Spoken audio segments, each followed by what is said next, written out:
They paying attention up there? You good? Okay, thank you.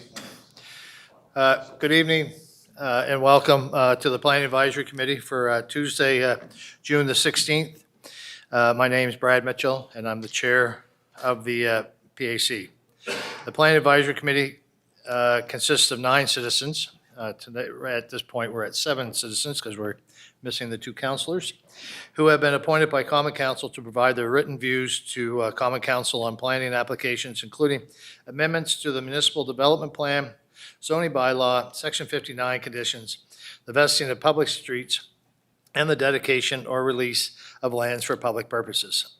In addition, PAC is the decision-making body for applications including subdivisions, variances, conditional uses, similar and compatible uses, and temporary uses. Our opinions and views are our own. PAC meetings are a public meeting, which are live streamed on the city's YouTube channel, with the recording being available for public viewing.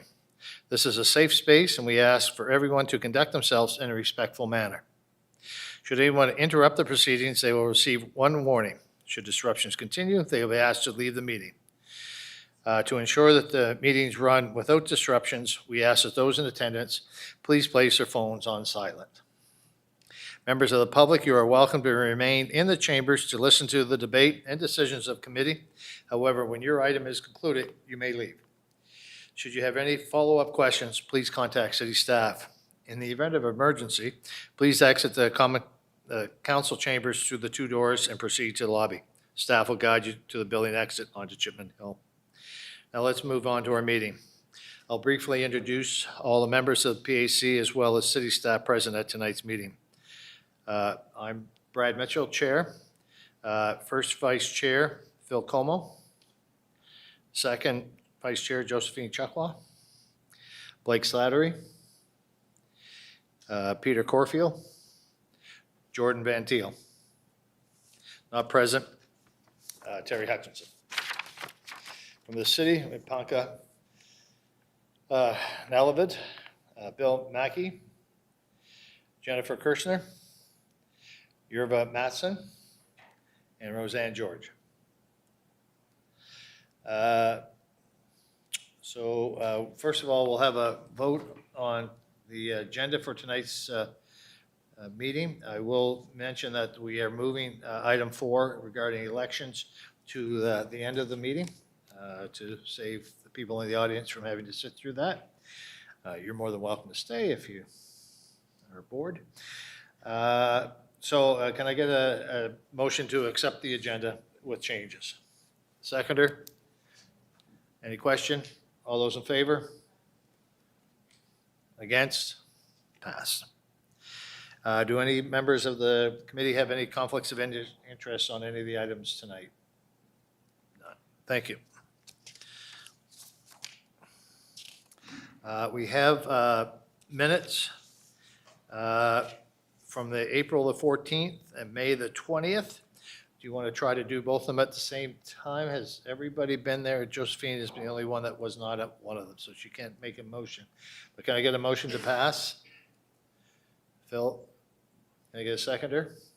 Seconder. Any question? All those in favor? Minutes are passed.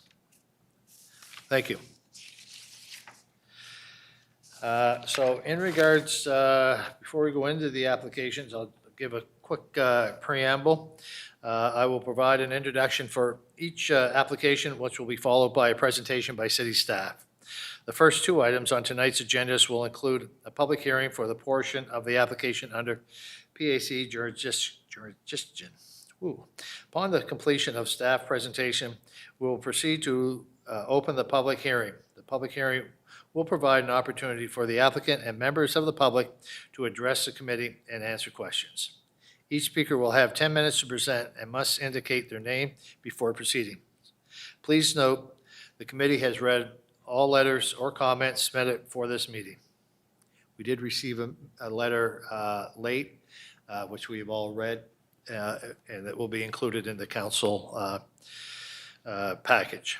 We will start with requesting the applicant to approach the podium, state their name, indicate they are in support of staff recommendations. They can then move forward with their presentations. Members of the committee may ask the applicant questions at this time or request they return to the podium to respond to any questions that arise during the public meetings. Members of the public are then invited to the podium to address the committee. We ask you to avoid repetition of concerns or viewpoints. If you have a large group, we encourage the delegation of a single representative of speakers. The committee may have questions for you following your address. After this, the public hearing will be closed and no further comments may be made by the public or the applicant. At this point, there may only be questions of clarification to city staff by the committee. Item 6.1 on the agenda, this application is located at 459 Woodville Road and 400 Lowell Street. The applicant is Canterbury Developments Limited on behalf of Bellier Village. The landowner is City of St. John. This is an application to rezone the property to low-rise residential, vesting of a public street to complete Lowell Street, variances to permit 3 curb cuts on Lowell Street and to allow townhouses that exceed the 6-unit width. The application will facilitate the development of a cluster townhouse development. The committee's jurisdiction on this matter is to give its views to Common Council associated with the proposed rezoning and proposed street vesting, and to render a decision on the proposed variances. I'll ask Yerba to give staff presentation. So thank you. Good afternoon, Chair and Committee. As said, before you today is a rezoning of 400 Lowell Street, a subdivision to vest a portion of public street from both above addresses, and then 2 variances for the consolidated project. So the proposal is to develop a series of cluster townhouses. The applicant is proposing approximately 195 stacked townhouse-style dwellings accessed from City Line and Lowell Street and situated on the former Bellier Arena site. This would also have to include all relevant amenity space, garbage enclosures, parking, access, etc. To achieve this development, the applicant is requesting to rezone 400 Lowell Street from Neighborhood Community Facility, CFN, to low-rise residential, which is the prevalent zone in the neighborhood. They are also vesting a portion of Lowell Street as public street. This portion is fully developed, but it's never been formally vested as street, so this is kind of a formalization of that. And then the third part of the application before you for PAC decision alone is a request for 2 variances, one for that extended length of a cluster townhouse and one for an increase in the number of accesses. The subject site is on the west side of the city on the Bayshore area. This is an existing neighborhood that's zoned low-rise and includes a variety of low-density residential building typologies. This site was declared surplus in February of 2024 by Common Council and then was entered into an agreement to sell on October 1st, 2024. The site is largely vacant except for that former arena, which requires demolition, and a small wooded area in the rear. The property itself, including both addresses, is approximately 3.07 hectares, would be accessed off of City Line, Lowell Street, and Woodville Road as part of a consolidated project. The development is proposed to connect the existing pedestrian network with some internal walkways. It's serviced by Route 15, which provides multiple stops through the west side, connects to Fairville and King Square, and has stops about 225 meters from this site. This area is also served by Seaside Park Elementary and a number of parks, including Bayshore Beach and Seaside Park. Here are some visuals of the site. The first image is of that access off of City Line between 401 and 335 City Line. And then the second image shows the rear of the site where it connects to City Line, which is, as said, largely vacant with a small wooded area. The first 2 images here show kind of the edge conditions of the site with the adjacent neighbors. And that final image is of the current arena and parking area, as well as that portion of Lowell Street that needs to be formally vested. Under the city's municipal plan, this site is currently designated as stable residential, like the majority of the surrounding area, kind of minus that section to the south, which is designated for heavy industrial and owned by the rail line. The most relevant municipal plan policy for this proposal is LU 86, which outlines housing of almost every form and density can be found, and the existing neighborhood context and compatibility with the plan's goals will determine that suitability of new proposals. The proposed zoning and use of the property as a stacked townhouse development does fall under the low-rise building typology and would meet the intent of LU 86. It respects the surrounding density with a minor incremental increase and demonstrates consistency with the municipal plan's broader goals. Other relevant policies include LU 87, which intends that these areas will evolve over time, especially in a built form perspective. And the design and scale of the proposed expansion does respect the existing scale and density of the Bayshore area, which is all low-rise residential and is a low-rise building typology. This will add some incremental density while conforming to that low-rise housing typology by maxing out at 3 stories and being ground-orientated. The site is currently zoned neighborhood community facility. This accommodates community uses such as the current arena, community centers, elementary schools, recreation facilities, but it can also support supportive housing and supportive facilities. The applicant is requesting low-rise residential zoning to support the townhouses. The RL zone is utilized throughout the Bayshore neighborhood and will enable compatible low-rise typology. The RL zone is designed to accommodate, as said, low-rise developments, which is 3 stories and under, including stacked townhouses, semi-detached, single-family, and small apartments. The overall site design, as proposed, does meet the requirements of this zone, and that does include that density.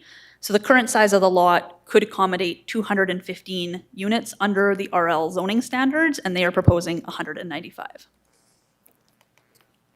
The applicant has, as said, has requested 2 variances, which are fully under PAC purview, and this is for the length of the cluster townhouse, exceeding 6 townhouses in length. In the proposed site plan, there are 4 clusters that exceed this length, 1 for 12 units wide, 1 for 10 units wide, and then 2 for 8 units wide. And they are proposing this kind of increase in building length to help cluster the dwellings closer to the center of the property. This provides larger setbacks from the existing neighborhoods, helps maintain adequate space for access and a walking path. The second variance requested is for an increase in the number of accesses. The bylaw permits 2 access points for a frontage exceeding 75 meters. This one is about 90 meters. And the site is proposing 3 accesses along Lowell Street, which would be 1 more than allowed. Had this been subdivided individually rather than developed on a consolidated basis, multiple access points would have been expected, so it is reasonable to ask for an extra one in this case. As stated earlier, part of the application does include the vesting of Lowell Street. This is, of course, already developed as road, used as road, but it's never been formally recognized on paper, and so we are recommending council assent to the vesting. The final additional piece of this application is a staff recommendation for a Section 59 condition. Council has the ability to impose these conditions, and PAC can give their written views. And staff are recommending a condition regarding landscaping. So the bylaw sets out front yard landscaping requirements based on unit count, frontage, setback area, etc.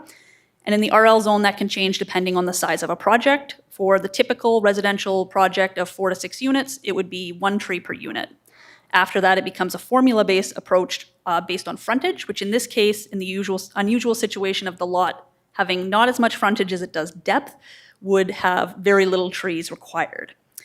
To address this gap, staff are just recommending applying the standard RL requirement of 1 tree per unit via Section 59 condition. This would result in 195 trees across the site, including between buildings, adjacent properties, and along private streets. We are also requesting that PAC and council consider perhaps expanding this Section 59 condition to perhaps include some soft landscaping requirements. This would provide assurance that front and side yards visible from the street are appropriately landscaped, and this would apply a requirement exceeding our standard 30% of soft landscaping coverage required. This is kind of a last-minute request, but it is in your power to recommend or to not. To quickly touch on public engagement, letters were mailed out to property owners within 100 meters on May 26, 2026. The ad will be posted on or before July 6th. The applicant themselves did also send out a mail out with details and a contact for any questions to engage the neighbors. And we did receive 13 letters which are in your package, 3 in support and 10 in opposition. And council date will be July 27th, 2026 for the public hearing regarding the rezoning and subdivision. So staff are recommending to council to rezone the site from CFN to RL, formally vest that portion of Lowell Street as public street, impose some Section 59 conditions, And then we are asking PAC to give their written views on those matters, as well as requesting PAC to consider the 2 variances. Thank you. Thank you. Committee members have any question for staff at this time? Thank you. At this time, I'll move to the public hearing portion, and I'll ask that the applicant to speak. I'll remind the applicant that they have 10 minutes for your presentation.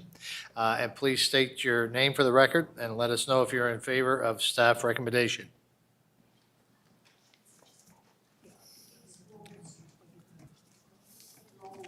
Mr. Chairman, I just want to get one. Hold on, a little closer. Yeah, the site plan. And can you hand these around to staff?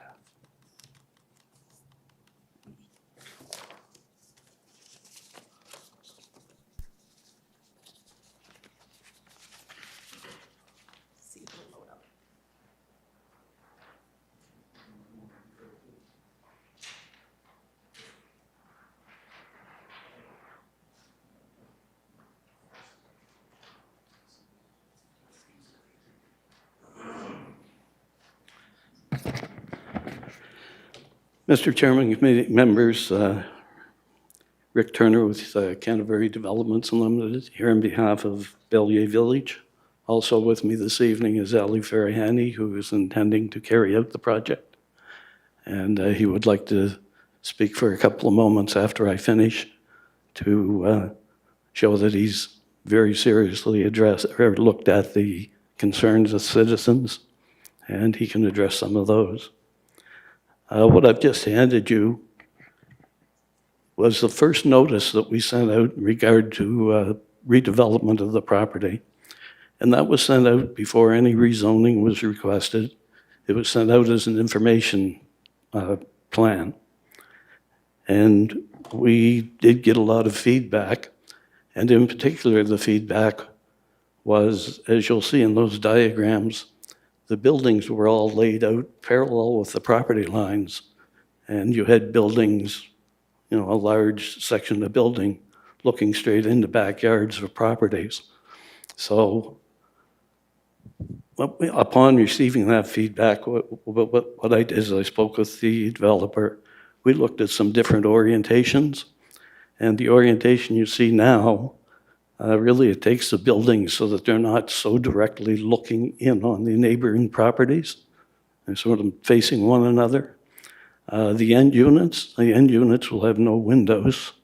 And again, that just sort of softens that thing of the buildings. We're trying to do what we can to not overpower the other residents.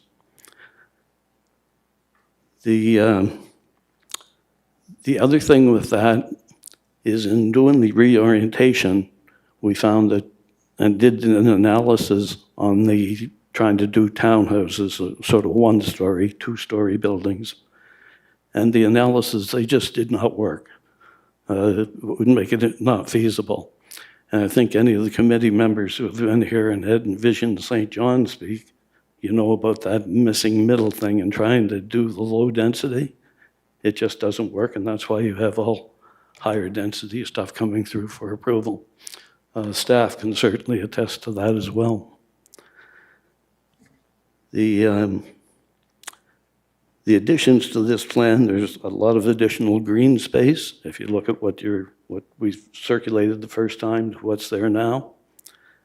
And after I circulated that, we revised the plan.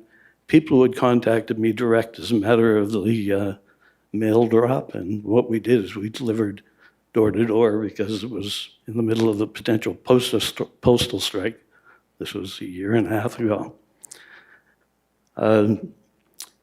So anyone who contacted me, I took a revised version of this, took it and went and met with the people and said, here, this is something we're looking at doing. It was fairly well received, compared to the first plan. A lot of the comments that I got was, well, would rather see that than what's there, well, with what's happened at the arena previously. It was used as sort of a crisis care facility. I mean, something like that. There's that, and there's supportive housing, which is with no restrictions in that zoning standard. And that means that that could be done at any time on the property. Mr. Farahany has purchased the property. He's committed to doing residential development, and that's why we're here. So the end units, I've covered that. Back view. Okay, and some units have been taken out. We've gone from the 209 at one point in time, we were using a number like that, down to the 195. Some units are taken out in around the peripheral of the property, and there'll be storage units, small storage buildings for the tenants put in place of them. So again, it was sort of a trade-off.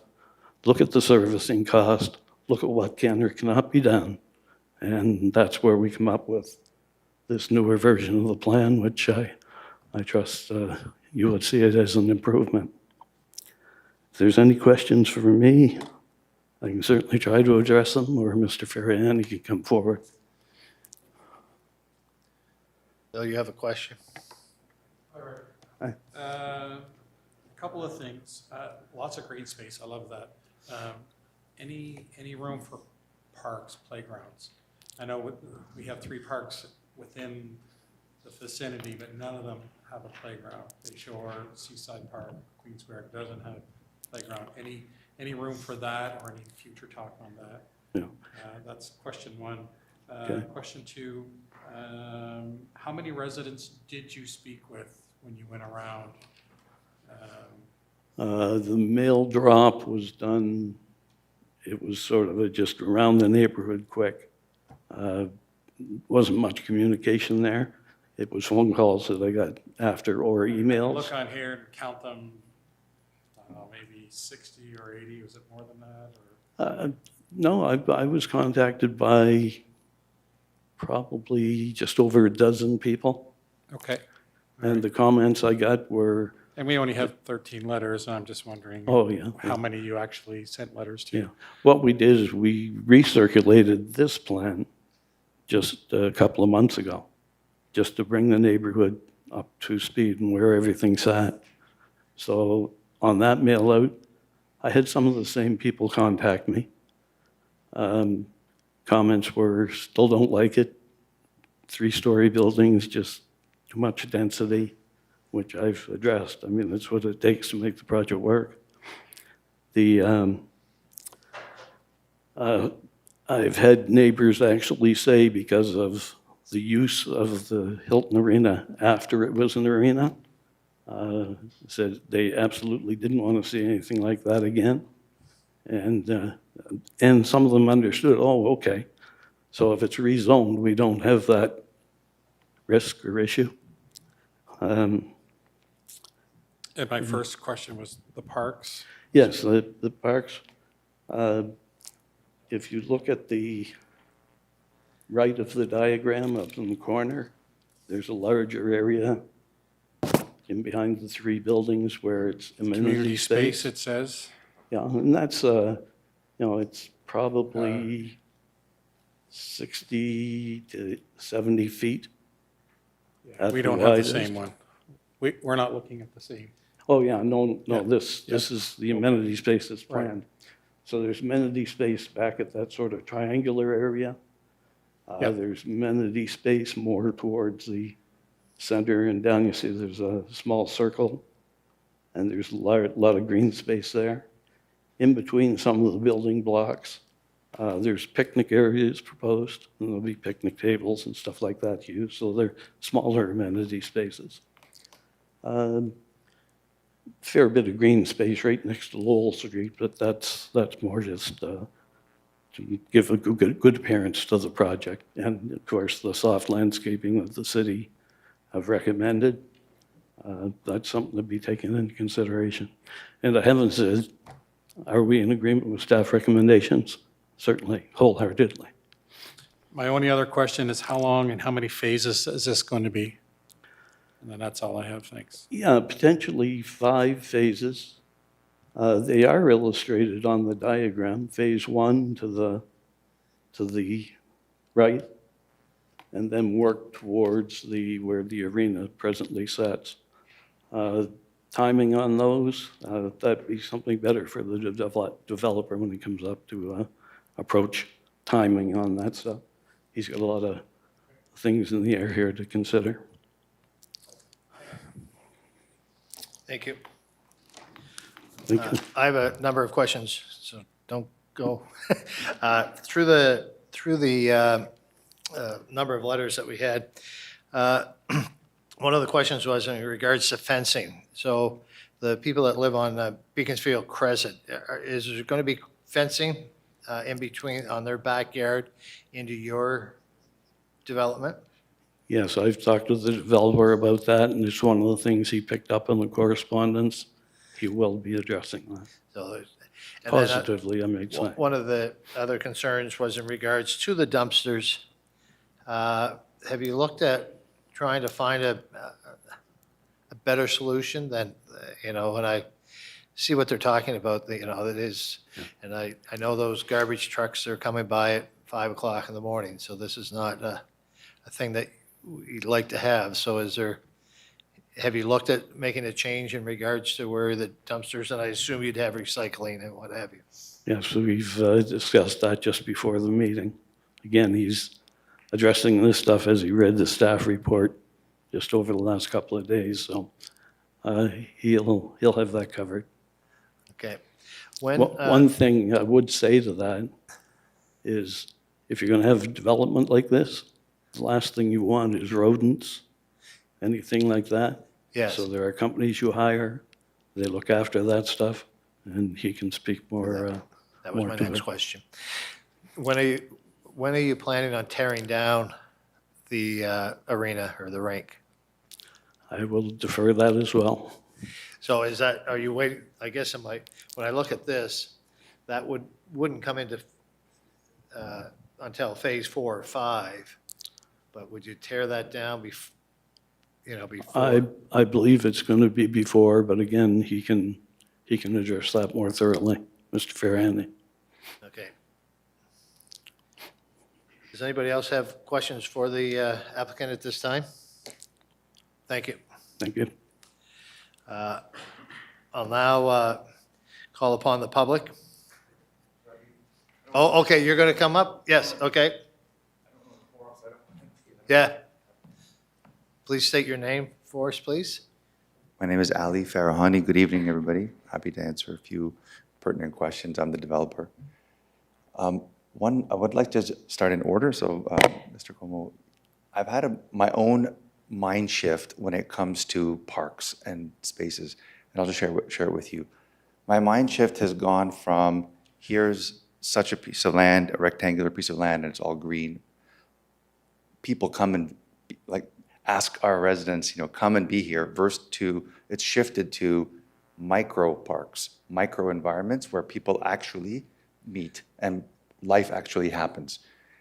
I've seen this in my own, I've gone through lots and lots of development subdivisions, and there are these great parks and things, and they're very underutilized. Because, and why? It's not because they're bad parks, but because it's just actually not how humans interact. We interact in third places. So first place is our home, second place is our work. Third places are not those two places. And so our design here has been about creating natural places where residents will actually, without thinking about it or going out of their way to plan, they will just meet and talk and live with each other. So we have, of course, a dog park. We have a picnic, so micro picnic or micro parks between many of the buildings. That's where we feel organically, humans, people, all of us residents, that's how we interact, versus saying, here in the middle, big space, go and talk. It's actually a more organic process, and that's what we've tried to incorporate. So the other thing I'm really fond of, many things obviously I'm fond of, I'm biased, but there's a real active walking trail around the entire periphery. I firmly believe in a, active living, healthy active living at whatever age, whether you're on a wheelchair or not, or whatever accessibility issues you have.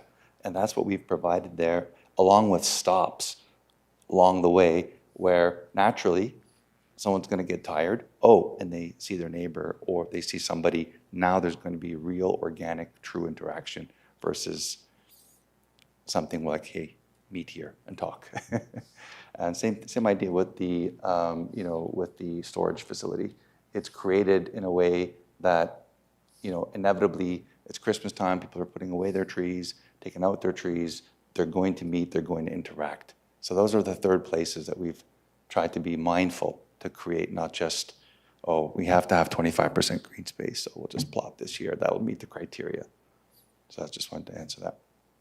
About the arena, it's not for sure clear. It has to come down. Obviously, it's going to be somewhere in that third or fourth phase, so it will come down. I don't want to give the false answer, so I don't have a date per se, but of course it has to come down, and it's in the way, probably by phase 3. Now, we are going to use it while we have it for our construction and for our storage areas. So we will use it as much as we can while it's there. And then, of course, when it's not useful and needs to be taken down, of course, it will come down. So that's that. About rodents, if this is any indication of my commitment to the community, this community that we're trying to create here, is that I did read all 13 letters from front to back, and I read the concerns, and the two big ones that came out were rodents and garbage bins. And I'm sorry I can't face everybody because of your letters, but I have to, I wish it was a different situation, but anyways, so when I read about the rodents, my thought was, well, where are the rodents coming from? I mean, right now, there isn't 195 units here, so where are the rodents are a problem right now. We haven't created this development, but the rodents are there. Where are they coming from right now? My thought is that they're coming from the tall grass that's there. Like it's a farmer's field. So to the extent that we will no longer have that, right, that will eliminate a housing, obviously habitat for rodents. That's one big one that we will contribute to do that. In addition to, of course, Rick mentioned, of course, we're going to have professional rodent management. That's a given. And then the question about garbage bins. Of course, we'll be hiring a private company to come. They certainly won't be allowed to come at 5 a.m. We'll make sure that they come during the normal business hours. They'll come whatever the schedule is, once a week. And I'm open to reorienting the bins if that's if that's helpful. We've spent a lot of time trying to come up with fitting everything in all the parts and pieces. So if a better idea comes, of course we're open to it. So that's in play if that's a better idea. One thing about that I did say about the sounds of the bins. I know how loud those bins can be, so we're going to go with plastic bins for sure, so they're not clunking down and reverberating and being very, very loud. Those are very annoying. So these are some things that I want to share that I'm definitely cognizant of, and we're taking action to respond. Thank you. Any committee members have any other questions? Peter? Just with your units, how many parking spots are you providing? Is it one parking spot for every home, or is it? I'll share with you my formula. The answer is, I think it said in the planning report, we're at 200 and it's in the planning report, so it's 225 or something like that. My thought to parking is this. My formula as a developer is I say, okay, how many one bedrooms are we doing? How many two bedrooms? Let's just say for argument's sake, this is not the right numbers, but let's say it's 51 bedrooms. So 51 bedrooms in my mind needs 50 parking spots. One parking spot needs one bedroom. For one bedroom. Then there are 100, and just say there's 200 units for easy math, there's 150 two bedrooms. For those two bedrooms, I say, okay, how many parking spots do those of those 150 two parking spots need? And let's say I can do 1.25 is sort of my minimum. I want to have 1.25 parking spots for a two-bedroom unit. the more would be better. And that's what it works out to. So when you take a blended number and you just say, oh, I'm just going to take 200 and some odd parking spots divided by 195, the answer is probably 1.13 or 1.14. But when you break it down into, again, more what is actually going on, a one-bedroom unit is using one unit, and then a two-bedroom actually gets more allocated accordingly. Thank you. Any other questions? I have a couple questions. One of them is going back to the phasing and the driveway or the entrance off City Line, and then the other entrance after Phase 3 is off Lowell. Are you planning on having that entrance, the two entrances right away, or are you waiting until you get to Phase 3? I'm worried that, it'll be 2 years or longer before, or whatever, before you get to that second entrance. So what is your timing in regards to that, what I would call the second entrance? Third entrance, like we have, right now, there's a second entrance on Lowell, next, the one below Phase 3? Is that the Right, one? that's correct. So, That will What- come when Phase 3 comes. so for Phase 1 and 2, you'll only have the one entrance off City Line. I believe so. Unless I'm, Okay. did we discuss that?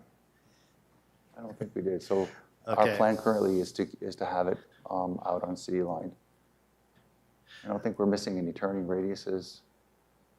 Okay, and then the other, when you do 4 and 5, you'll put your own entrances at that time. Correct. The other question I have is in regards to on the units the property that's backing onto Beaconsfield Crescent, there's a couple that has a circle in it. Is that like park property? What are those two, like to the right-hand side of Phase 4 and the right-hand side of Phase 5?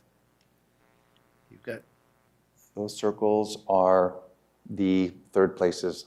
sorry? The resting places. okay, so for- it's kind of a park it's not something that's going to hopefully create noise or anything for the No, neighbors? it's, Okay, once you're tired from walking the trail, you won't need a stop break. You have a stop break and you meet your neighbor and you okay, I Speak just with your was neighbor. clarifying. Anybody else have questions for the applicant at this time? Thank you. Last thing is age in place. It's not on here, but age in place really quickly is a big passion of mine. You'll notice that there are a large number of barrier-free units here, and that's totally elective. We've created a number of these units because I'm cognizant that we have an aging population. My parents are in that aging population. Right now, they're in a situation where they're in an apartment that is not geared for them to age in place. So they have difficult choices. They have to either spend a bunch of money and renovate their unit, or they have to move. Neither of those are good choices. So there'll be a number of units, way more than is needed, that are going to be totally by the code. We spent a lot of time and money with engineers to meet national and New Brunswick code to get barrier-free units. So these folks will have access to high-quality, brand-new, totally barrier-free, roll-in showers, all of that. And that's a big passion of mine, is to have these units and they're not going to be, unaffordable, crazy luxury. They're going to be attainable. And that's why, one of the reasons why we're not going to spend more money until we get to that phase, because that helps keep the rent at an attainable and affordable level. I'm taking up more time. Thank you. Thank you. Oh, you have one more question? Go ahead. You mentioned about units. Is it going to be shared ownership and rental, or is it all rental? All rental. All rental. Thank you. Thank you.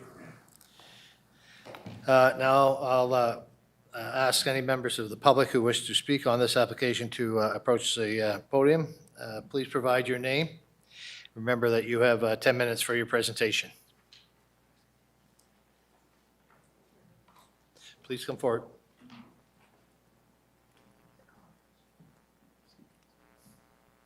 My name is Brenda McCormick. I live at 386. My land is at the bottom. It's right beside the entrance of the second entrance on Knoll Street. This is a cute little village that they're putting in the middle of our community. I see all that green space, but the green space isn't for anybody that in our community. It's all road. I'll have road on Lowell Street, will be on one side of me, and I'll have road all the way down the length of the field. There's no green space there for us. And they're putting all these high buildings overlooking us all, overscaling us all. There's no 3-story buildings in that area at all. I'm just sick about this. Yes, I did. I almost had a nervous breakdown with the homeless shelter, but this has given me more heartache. Thank you. Do any members of the committee have questions? And I don't know where these children are going to go to school because the schools are overflowed now if they're planning on putting any more people in there. And with the council turned down one at, off the Galt Road because there are no schools on the west side. But now they're going to put 195 units in the same area where there's schools overflowing. The kids are eating in mobile units. I'm just sick about this. And this is a nice little village, but they're putting it right in the middle of our community. And I think it's just, the noise is just going to be unreal. It's just going to be like, I lay there at night and I can hear the waves, and there'll be 3 hours and the car won't go by. It won't be that way now. Thank you. Thank you. Any committee members have questions? Oh, For sorry. Brenda? No, thank you. You've probably seen my letters. Anybody else from the public would like to come forward?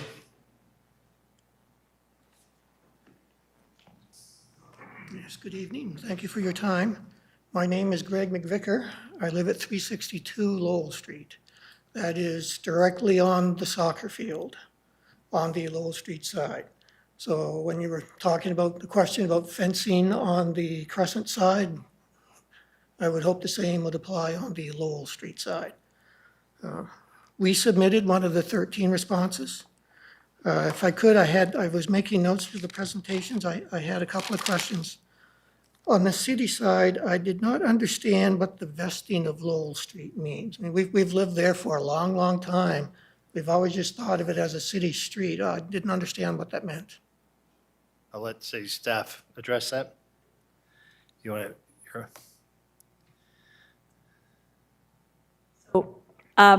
Formerly, the piece of street that is built as street and you've used as public street actually doesn't count as street on our mapping system. It actually is part of the Bellier Arena site.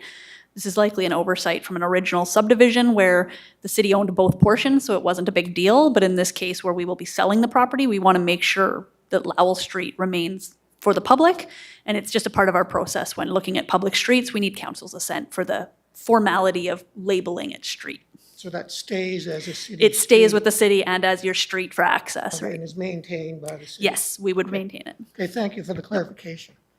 The other thought I had on the city presentation, and it showed up in the, I didn't find the 200-page document for the meeting until last night on the website. It's talking about variances, like particularly with the building size would be the one that I'm most interested in. The other would be accesses.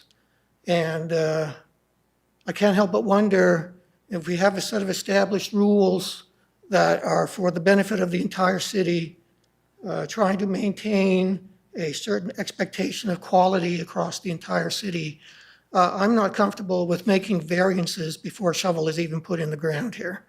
So when you're talking about extending these very large 3-story buildings, you can say that there is existing 3-story buildings in the area, but they are very small. These are really huge buildings. These are massive buildings. They're going to extend on for a long, long way. So it's not in character with what is in the neighborhood now. And if you look at the size of the neighborhood, you think of 200 units going in. This is on the end of the peninsula. This is at the end of the road system. These are only 3-lane streets. And when somebody holds an event now, there's only 1 lane to drive through. If somebody is at the Assumption Center, or church going on at the Assumption Church, somebody holds a graduation party, you're down to 1 lane of traffic.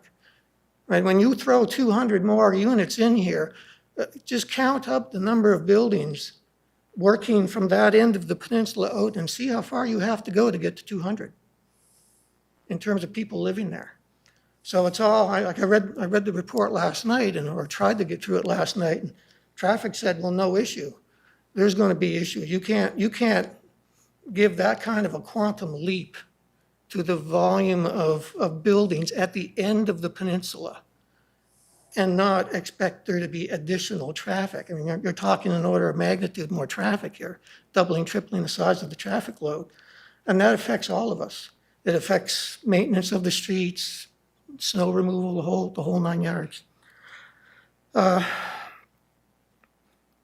With respect to the developer presentation, I found the comment better than a homeless shelter, and to paraphrase, put a development there rather than a homeless shelter. That's really not a good reason to build it.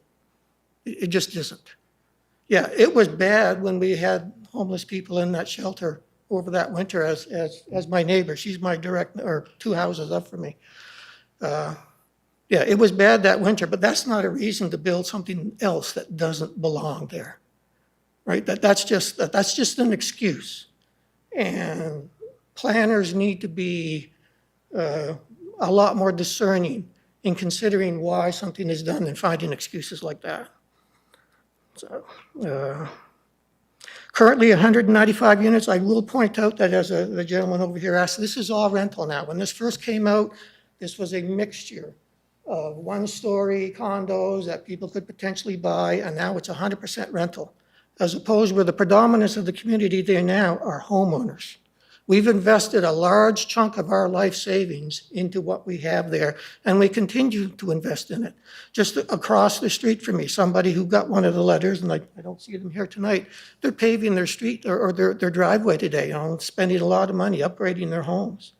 Right, so we're invested in this community, and now you're going to roll in 200 homes of entirely rentals with everything that comes with that. And we can say, yeah, we need housing and we need all that, but reality always wins here, and 200 rentals is not the same as 200 people who own their property and take care of it. It's just a different type of community.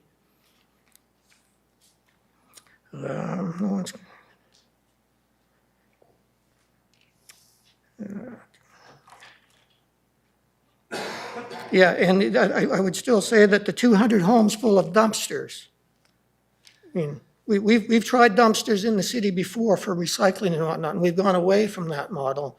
And now at the end of the peninsula, you're going to have 200 homes with furniture and compost and everything associated with that in a very concentrated area. So I hadn't thought of that in my comments that we put into the city, and one of the other neighborhood people did. And that's, to me, that's a very wise comment. You take 200 homes worth of garbage, and it's all well and good for the city to say you don't have to collect it any more than you don't have to do the snow removal on this property. But the rest of us are affected by that greatly.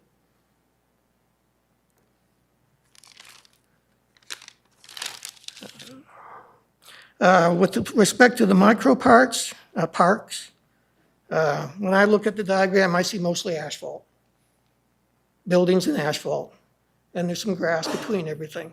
You can call it whatever you want, but that's mostly buildings and asphalt. Right? And parks are not a place where people just show up and have a party. We don't have a community party at a park, but we take our kids there.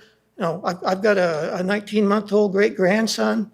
I'm having a hard time now keeping the deer crap out of my backyard. We had a dozen deer at a time in our backyard this past winter.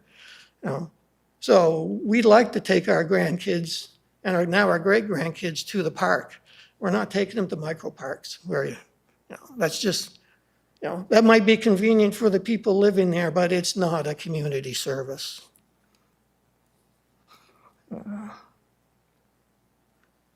One thing that we've never heard about is what are the prices going to be for the rental units? So what kind of people are we going to attract there?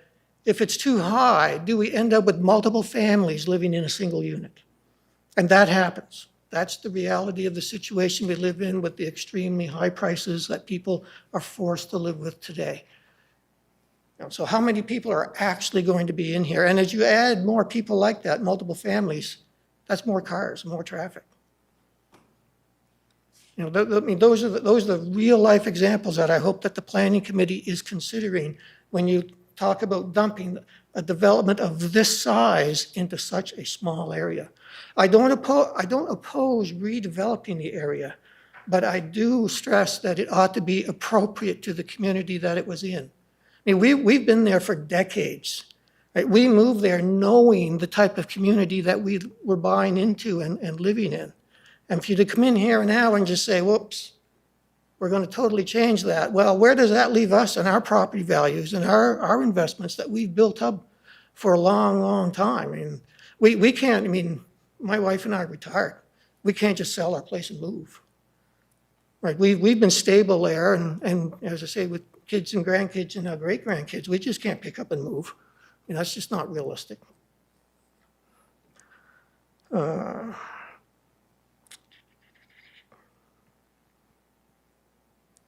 And I did not understand the layout of the buildings in terms of either the price or the number of floors per unit. These are 3-story units, but the blueprints seem to say there are stairs, like steps, like between floors. Like, are these 3-story units that each family has, or are there apartments on each individual floor? That was not clear in the presentation, but at least to me. So I guess with respect to some of my comments that my wife and I put together. Just would like to mention that we are at the 10-minute mark, so 1 minute, please, to Okay. finish up. Well, Thank you. I would just say that just because something can be done does not mean that it should be done. And so I would ask that the committee give very clear and deliberate thought to what is actually going to happen should this be built. This is real life to those of us who live there, and real impact to the way that we've been able to live for decades. You can't go around that community and find a 3-story building 12 units long. Right? This is a radical change. You don't have dumpsters full of garbage scattered around our community. And we might be an old community, but we really care about it, and we've taken care of it. It is a crime-free, quiet community. And I don't object to redeveloping that land, but put something there that belongs, that is consistent with our community. Don't drag us all down to the same level. Right? This is not improvement. Right? Distributing the pain around the city just makes everybody unhappy. And in my previous life, I'm retired now, but in my previous life, I was a senior planner for NBTEL. And I put together projects a lot more expensive and a lot more comprehensive than this. And I can tell you with confidence that a good plan has unexpected benefits, and a bad plan saddles you with problems for the life cycle of the project. And this stuff, once it's built, you just don't get rid of it. You get problems forever. So I would ask you to consider those types of considerations as you're making your recommendations. This is a really big deal to a lot of people who are going to be swamped by an even larger number of people. Thank you very much for your time. Thank you. Committee members have any questions for Greg? No questions. Thank you. Thank you. Is there anybody else that would like to speak for or against this application? We'll ask again, is there anybody that would like to speak for or against this application? I will sit, if you don't mind. If you could state your name, please. My name's Henriette Hull. I'm the spouse of the person that you just heard from. I just wanted to indicate that I've been there over 30 years, okay? I bought the house in '95. It was an old building that I renovated, put a huge amount of money into it to be able to make it what it is today, okay? We have a really nice area that is very residential. My question to you as planners, take a good look at that, because putting 200 units in a particular area like this is going to completely change the demographics. It's going to change when I look out my door, I'm going to see a 3-story building. It's in my backyard. If you look at that picture, I'm like 5 or 6 over from the right-hand side. Like, this is huge for us on this street.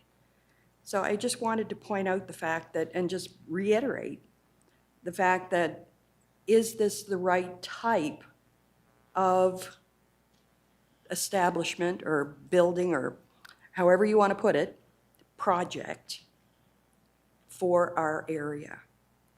This kind of thing is in your hands. It's in your hands. You can say yes or no, okay, on behalf of us. Keep in mind that I've been paying taxes for the last over 30 years on this property with that in mind. Okay, so I just want to state, am I against it? No, not if it fits. If it fits the way the rest of the neighborhood looks, the nice little one, by the way, this is a 4th iteration of this diagram. I could show you. The one that you have in front of you was the first. There's 2 others. This is coming back around. This is number 4, okay? Because what I received from you people is not this diagram. It had the 1 stories on it, okay? So at what point can this change again? Well, maybe it can change for the better and make it look like our neighborhood, okay, which is our neighborhood, okay? What does that look like? I'm not sure from a development perspective. I know more units, more money for everybody involved, and I totally understand that. But at what point is enough enough? I guess it's just what I wanted to make sure I said. Thank you. Thank you. Is there anybody else from the public that would like to speak for or against this application? For the second time, is there anybody else in the audience that would like to speak for or against this application? Third and final time. Would we like to bring the applicant back down with any questions? Yes, if the applicant could come back down, we do have a few questions. Thank you.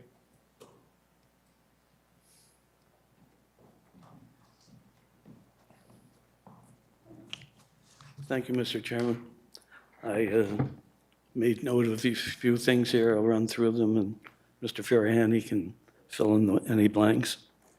One thing that seems to be clear is people are speaking like there's going to be 195 units there tomorrow. This is a project that's probably 8-10 years, or maybe more if the economy doesn't support it. It is going to be a long-term project, phased accordingly. Fencing, sorry, we didn't cover that. New fencing on each phase as the phases progress. In the meantime, there's a chain link fence around the entire property, and that will remain. It won't come out until it's the next phase to be renewed. The traffic study, a traffic study is done basically here. This is to simulate normal circumstances. You know, when you talk about a special event, there's always gridlock. Look at Harbor Station. Look at something down on the waterfront. That's normal, it's life. So the traffic study talks about it working to level B in the worst intersection. And the level B, just to clarify on that. Level of service B and traffic engineering standards for level of service B, which describes a roadway operating at reasonable free flow with very little delays and very good conditions. It typically means vehicles are moving at or near free flow speeds.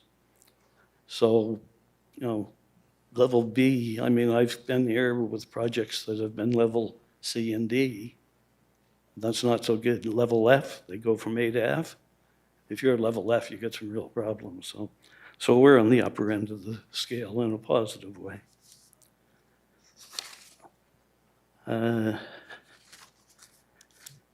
For something like the dumpsters, I know that what I did in a project that I was involved with, we had cameras on the dumpsters.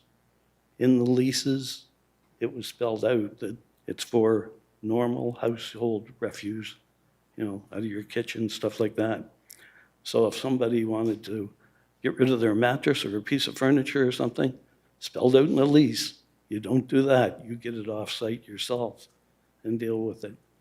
So it's one of those things that it can be easily controlled.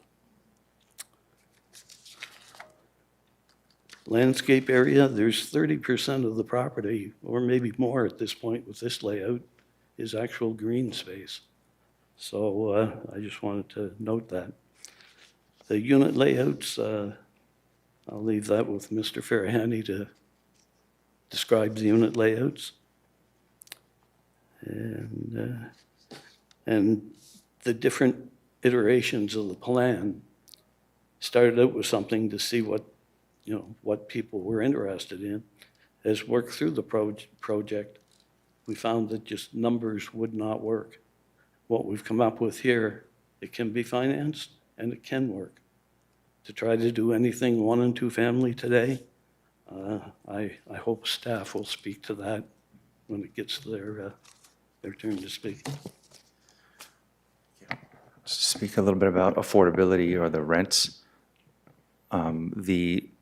In planning this development, I've spoken with my property manager here would be Peace of Mind Property Management from St. John. They're the largest property management company, in St. John, so they're well able to look after this in phases and eventually the whole thing. So I've gotten as much intel from them as possible, and in particular about rents. And the barrier-free units right now in St. John, a decent barrier-free unit, right? And first of all, there are very, very, very few of them for seniors, and the ones that are there are in the range of $1,800 in Milledgeville. That's the kind of going rate. There are a few in Hampton. There's one development in Hampton, but we can't and that is totally subsidized, a totally different thing. But as far as St. John, what's available for rent, it's $1,800 for barrier-free, and our target for our barrier-free unit is about $1,350. We're able to do that because we're able to get what we feel is sensible density on here, as well as, thoughtfully designed units. So there's no wasting in the unit space, but it's very functional. For example, in the barrier-free units, the residents are going to have 2 ground floor, a proper house clothes washers and dryers. They're not going to have stackable apartment ones. The design of this development, the reason there's been 4 iterations is because we've been thoughtful to try to make it better. If we wanted to just jam in as many units as we possibly could, we would have gone with the very first one. That's why Rick printed that out. We'd have these rows of, houses, and it would just be awful and gaudy, and we couldn't do that.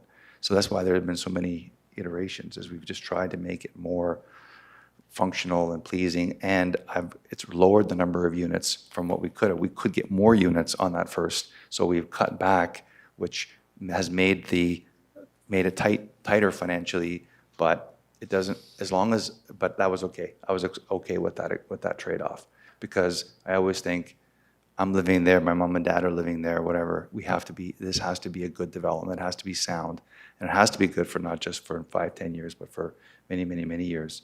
So affordability, we are achieving that through the density. We're achieving that through CMHC financing. We have to have a minimum of 10% of the units to be affordable, to qualify. I know we'll have more than that. How many, I don't know, but we will exceed our minimums. That's just my approach. I don't want to just tick boxes. I want to make something that's actually something we can all be happy with and sleep well with at night. So we'll have a good number of affordable units, good number of attainable units. It will be clean, well maintained, and it'll fit into the community, I'm sure. I will say this: if we had gone and submitted for a high-rise, zoning, I don't know what council would have said, but we could have from the start said, oh, we need density, we need apartments. We could run 5 phases of apartments here. But we never ever contemplated that. We wanted to do from the very beginning low-rise. something that would fit into the community. 3-story houses are not, I can't see how they tower. A 3-story house that's pushed away to the middle of the development, away from our neighbors. I can't see how those are towering over. I understand neighbors' concerns, but I don't see how we're towering over anybody with a 3-story building. So from the outset, we were mindful of all of these things, and this is where we're at. Thank you. Committee members have questions for the applicant? Phil? Thanks, Chair. Rick, I think, answered a couple of my questions about dumpsters, and I guess I'm not really clear about the dumpsters. I see dumpsters all over East St. John, West St. John, everywhere, and people are putting mattresses. Cameras aren't going to change that, Rick. I wouldn't think.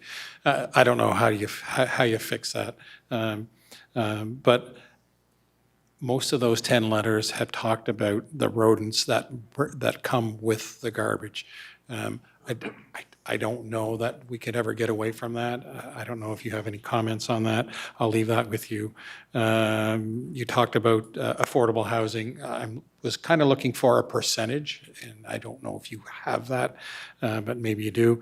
And when you talk about fencing, is it like chain link fencing? It's not privacy fencing. Are you talking about privacy fencing or chain link? Because those are two different things in my opinion. The things that I do like, I don't see asphalt like some of these people see. I see, 30% green space. I see 195 more trees. I see a lot of changes. And the fourth attempt to make this better shows me that you're really trying to make everybody happy in the whole neighborhood and be cost effective. So I like those things. I love that you call it barrier free. I think that's accessibility is what you're getting at. I love that. Absolutely love that. Not many people talk about that. So that's a plus in your book for that.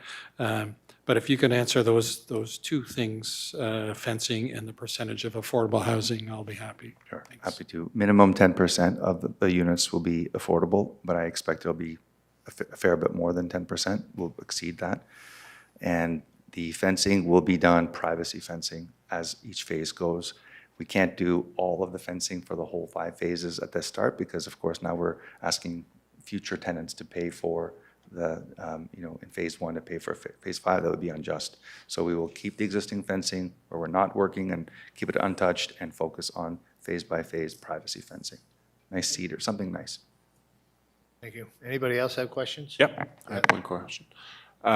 Is there any reason that your phases are in the lineage that they are? Is it all dependent on the fact of the location of the rink? Because the entrance, I'll be honest, I do not like the entrance onto City Line. I find it extremely small for your first phase coming in and no other access until a further phase down. Is there any potential that it could almost be in somewhat reverse such that maybe closer to Woodville Road becomes your first phase and where you have the room? Is there maybe there's a reason for that? I'm not sure. I have an email pending from engineering, Jeremy, regarding phase 1 and regarding the city services. So I want to give you as accurate answer as possible. We're going to talk to engineering about actually maybe we'll be required to do phase 1, switch them. That might be, so we might be required to do that. I don't know, but I have a pending talk with engineering about services there. So we might be required to do that. If you're asking me, why, it's the question, why are we doing it this way? As opposed to the other way? I think one of the main reasons is as the iterations come up, in our first phase, we're contemplating a lot of storage, private storage area up there. And if we say to the residents in Woodville, on this side, hang on, right? Hang on for several more years until we get built to phase 5. So by building the storage in phase 1, all the future phases will benefit from that storage. That was one of the reasons. Also, City Line is, that street has been, is requiring remediation in terms of, it's just kind of been abandoned, and it needs to be, from a city standpoint, it needs to be taken. From that entrance perspective, when you look down city line, you know, to gentleman's comment, traffic and so on, I have to wonder, can it handle even somewhat of a higher density in the very first place? I mean, if you look at the pictures, it looks like you're driving through someone's driveway in order to get to this first phase, and the exit is immediately on a street that seems to be parking on both sides. It's extremely narrow. I just wonder what sort of troubles that causes, not having a full kind of entrance onto a main street like the ones that I see on Lowell Street and the ones I see on Woodville Road. You know, to be fair, in the end, if that was phase 5, that's still going to be the size of the exit through that place, and it will be there in phase 5 or in phase 1. I'm not fixed on that as phase, necessarily as the first phase. It could be phase 5.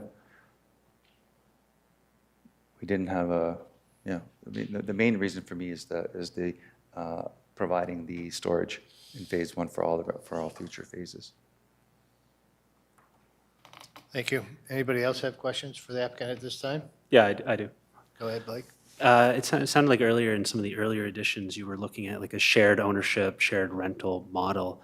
What drove you away from that towards 100% rental? And are you still thinking through that process? That was a rumor. It was a rumor. Rumor, It was okay. never, ever intended to be mixed. It was always intended to be 100% Yes. rental? Okay, thank you. One other positive thing for our, neighborhood is that if you have 100 owners, they're going to take care of their property in 100 different qualities. You have one owner, and if you don't like it, you have one person, one owner that is responsible. So you can go to that person and say, clean it up. And, so we're more accountable. Thank you. George? I've got one more question, sorry. Yeah, sorry, one more question. Or actually two questions. So I'm curious from a CMHC perspective, what's considered affordable? And if you're using CMHC, I would assume probably MLI Select program. Have you put any thought into the energy efficiency piece of that? Lots of thought. I'm currently doing a development on Roxbury Drive. So that is, we are currently building something similar to this. Residents are more than welcome to come and see. Council members are more than welcome to come and see. It'll be very similar to that. Obviously, the layout is very different, but the type of units and the type of thing. So we are approximately 60% better on energy efficiency than we need to be, than the second qualification, the second level of energy efficiency. I have all the engineering reports for efficiency. For CMHC, yes, we'll use MLI Select, and we'll use the CMHC definition of affordability, 30% of the household income. It'll be the median renter household income, not the ownership. So it's a much lower bar. The median renter is a much lower number for affordability. So these will be, I can confidently tell you, these will be affordable and attainable units across the board, not beyond the 10%, way, way, way beyond. Thank you. Thank you. At this time, I'm going to close off the public portion of this meeting. And now we'll call upon the committee members if you have questions for city staff. Yes, you do. So. Just a couple of things that come up. Water and sewage, is that going to be an issue? I know we all do studies, but let's say it out loud. Traffic studies, again, say it out loud. And of course, the schools. Did we talk to the school board, and are we able to accommodate 195 extra, potentially 195 extra? So through the chair to you, I will deflect all infrastructure questions to my infrastructure folks over here for water and sewage, but I do understand there's conversations happening and there seems to be capacity. Traffic impact statement was done and reviewed by our traffic engineer. They had no comments on it regarding it. They will be present at council as well in case council has further in-depth questions on it. And the school board was contacted. We received extremely late comments this morning, which will be included in the council report, that it was a one sentence, the school is at capacity. That doesn't always decide, it's not always a deciding factor though, because there is room in this neighborhood now for infill, and we would not be able to stop that at this time by right. With respect to the question regarding the availability of water and sanitary sewer capacity, this was assessed 2 separate occasions. The initial assessment, which was performed internally, was predicated on the understanding that the flows would be directed to a separate sewer shed to the west, which has capacity, and programs were put in place to obtain offsets for any additional flows, which would have been directed to that catchment. The most recent submission that we received from the developer indicated a different phasing from what was expected. So we're going to have to speak with the developer about the sequencing of the project, but there's not a concern about our support for the rezoning. The capacity will be made available, and the capacity is currently available in the western sewer shed, and we simply need to set in place some projects to offset these flows from the further phases of development in the future. Thank you, Jeremy. Any other questions for staff at this time? Yeah, Peter. On the existing, on all the perimeter type properties, what's the density? Because you mentioned it was 1.3 acres, is that right? Or hectares, sorry, that was, 3.07 hectares. okay, sorry. And so if you were to move that 3 points, right, into adjoining properties, what's the current density that's in? Because folks talk about, you know, an area and, you know, a lifestyle or, you know, of the style of houses and so on, and just overall community. And just wondering if you were to take, you know, the same lots and plunk it on top of this, what type of density? So you're really saying, hey, look, could potentially be an infill here, and you would typically get this if you maintained the same type of structure. So then that really becomes a net difference of what the real strain is, right? So I was just wondering what the density that you know of that might be on the adjoining lots. Yeah, so the surrounding area is also all low-rise residential, which by right allows for a minimum of 4 units on a lot. So any of these lots in the surrounding area could intensify at any moment by right. The reason we can allow for larger projects is as soon as you kind of exceed that 800 square meter size, you kind of open it up to now a density equation. So it becomes about 140 square meters per townhouse unit is how we calculate the density. So anybody who has 280 can have 2 townhouses, right? Like it's a calculation based on your lot size, which I can't give you an exact density for each lot. They're all different, but by right, a minimum of 4. Because kind of like at my count, just estimating, I'm seeing like if you were to just take the existing lot structures and put them on, you're looking at like, say, 50 lots. That could, you know, I was just estimating, but I'm just saying like, it's a density of people would be significantly potentially more in this case. So I just wanted to know if you knew a number, but it sounds I like you did don't. not do any theoretical breakdowns, but I will say too that a lot of lots in this area are larger than the Yeah. required one. So if a new subdivision was coming in, they could potentially do many more lots than is reflected currently. Thank you. Thank you. Any other questions for staff at this point? Thank you. At this time, I'll look for some direction from committee members at this time.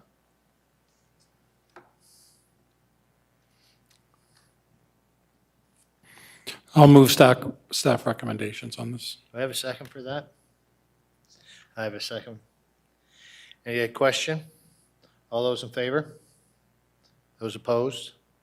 Thank you, that's passed. Thank you. I appreciate the input from the neighbors, and hopefully we'll see some improvements as you work with your neighbors. Item 6.2.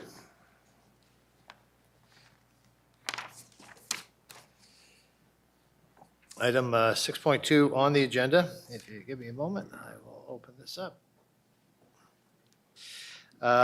This application is located at 155 Sandy Point Road. The applicant is Jack A.W. Long of Lawson Creamer Lawyers on behalf of the landowner Randy Wood. This application is to amend the Section 59 conditions, permit the continuation of the auto body shop use as a legal non-conforming use and permit the incidental vehicle sales as a similar legal non-conforming use. The application would permit the continued operation of a legal non-conforming auto body shop and the addition of incidental vehicle sales on the site. The committee's jurisdiction on this matter is to give its views to Common Council associated with the proposed 59 amendment and to render a decision on the legal non-conforming uses. Roseanne George, if you could, please. Good evening, Chair and members of the PAC.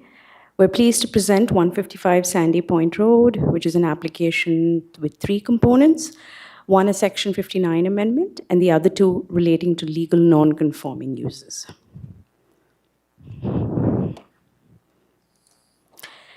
Staff are recommending that the Planning Advisory Committee consider a recommendation to Common Council to revise the existing Section 59 conditions that currently restrict the site to an auto body shop, which would allow a similar compatible use to be established on the site.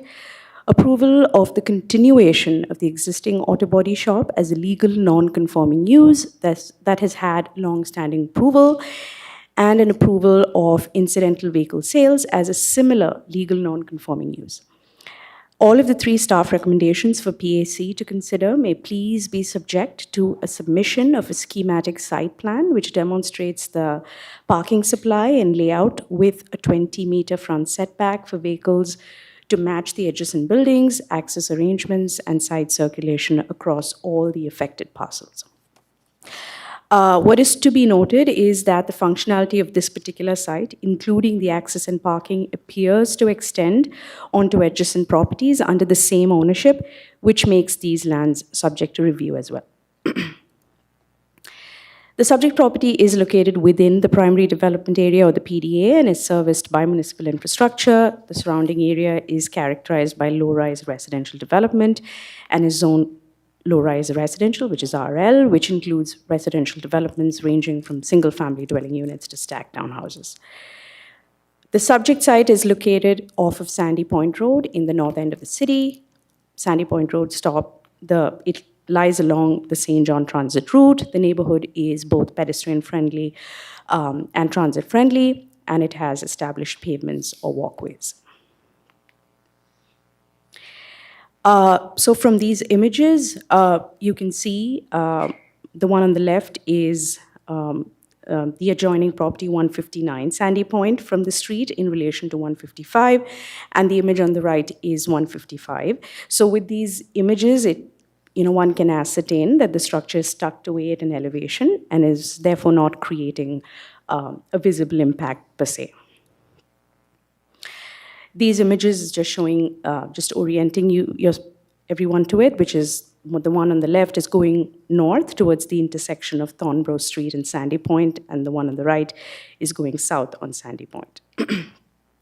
The site is designated stable residential, where vehicular-oriented uses are generally discouraged. While the proposal does not align with this direction, the existing use is already approved and has been for a long time, and the proposed additional use is limited, similar in nature, and consistent in scale and density with the surrounding context. Vehicular-oriented uses not to be located in the stable area designation as per the municipal plan. The site is used for commercial uses and has been used for over a decade, and it has been formalized through rezoning processes and Section 59 amendments by PAC and Council, which limits the use of the site to purely a vehicle body shop. So by amending the Section 59 conditions, it will enable the site to be used for another non-conforming vehicular-oriented incidental use. The proposed land use, though non-conforming, will reinforce the vehicular-oriented character that is already attributed to this particular site, which currently operates as an auto body shop. The location provides vehicle and pedestrian connectivity, like I said before. There is also an alignment with the provincial statements of public interest, as the subject site is already a developed property served by municipal infrastructure and is within the PDA. The property is zoned RL, which does not permit auto body shops or vehicle sales, but both the vehicle-oriented uses are considered only through their status as legal non-conforming uses. As for public engagement, neighborhood letters were sent to all residents within 100 meters of the subject site on the 29th of May, received 3 letters in support and 1 in opposition. All of them were included in the staff report.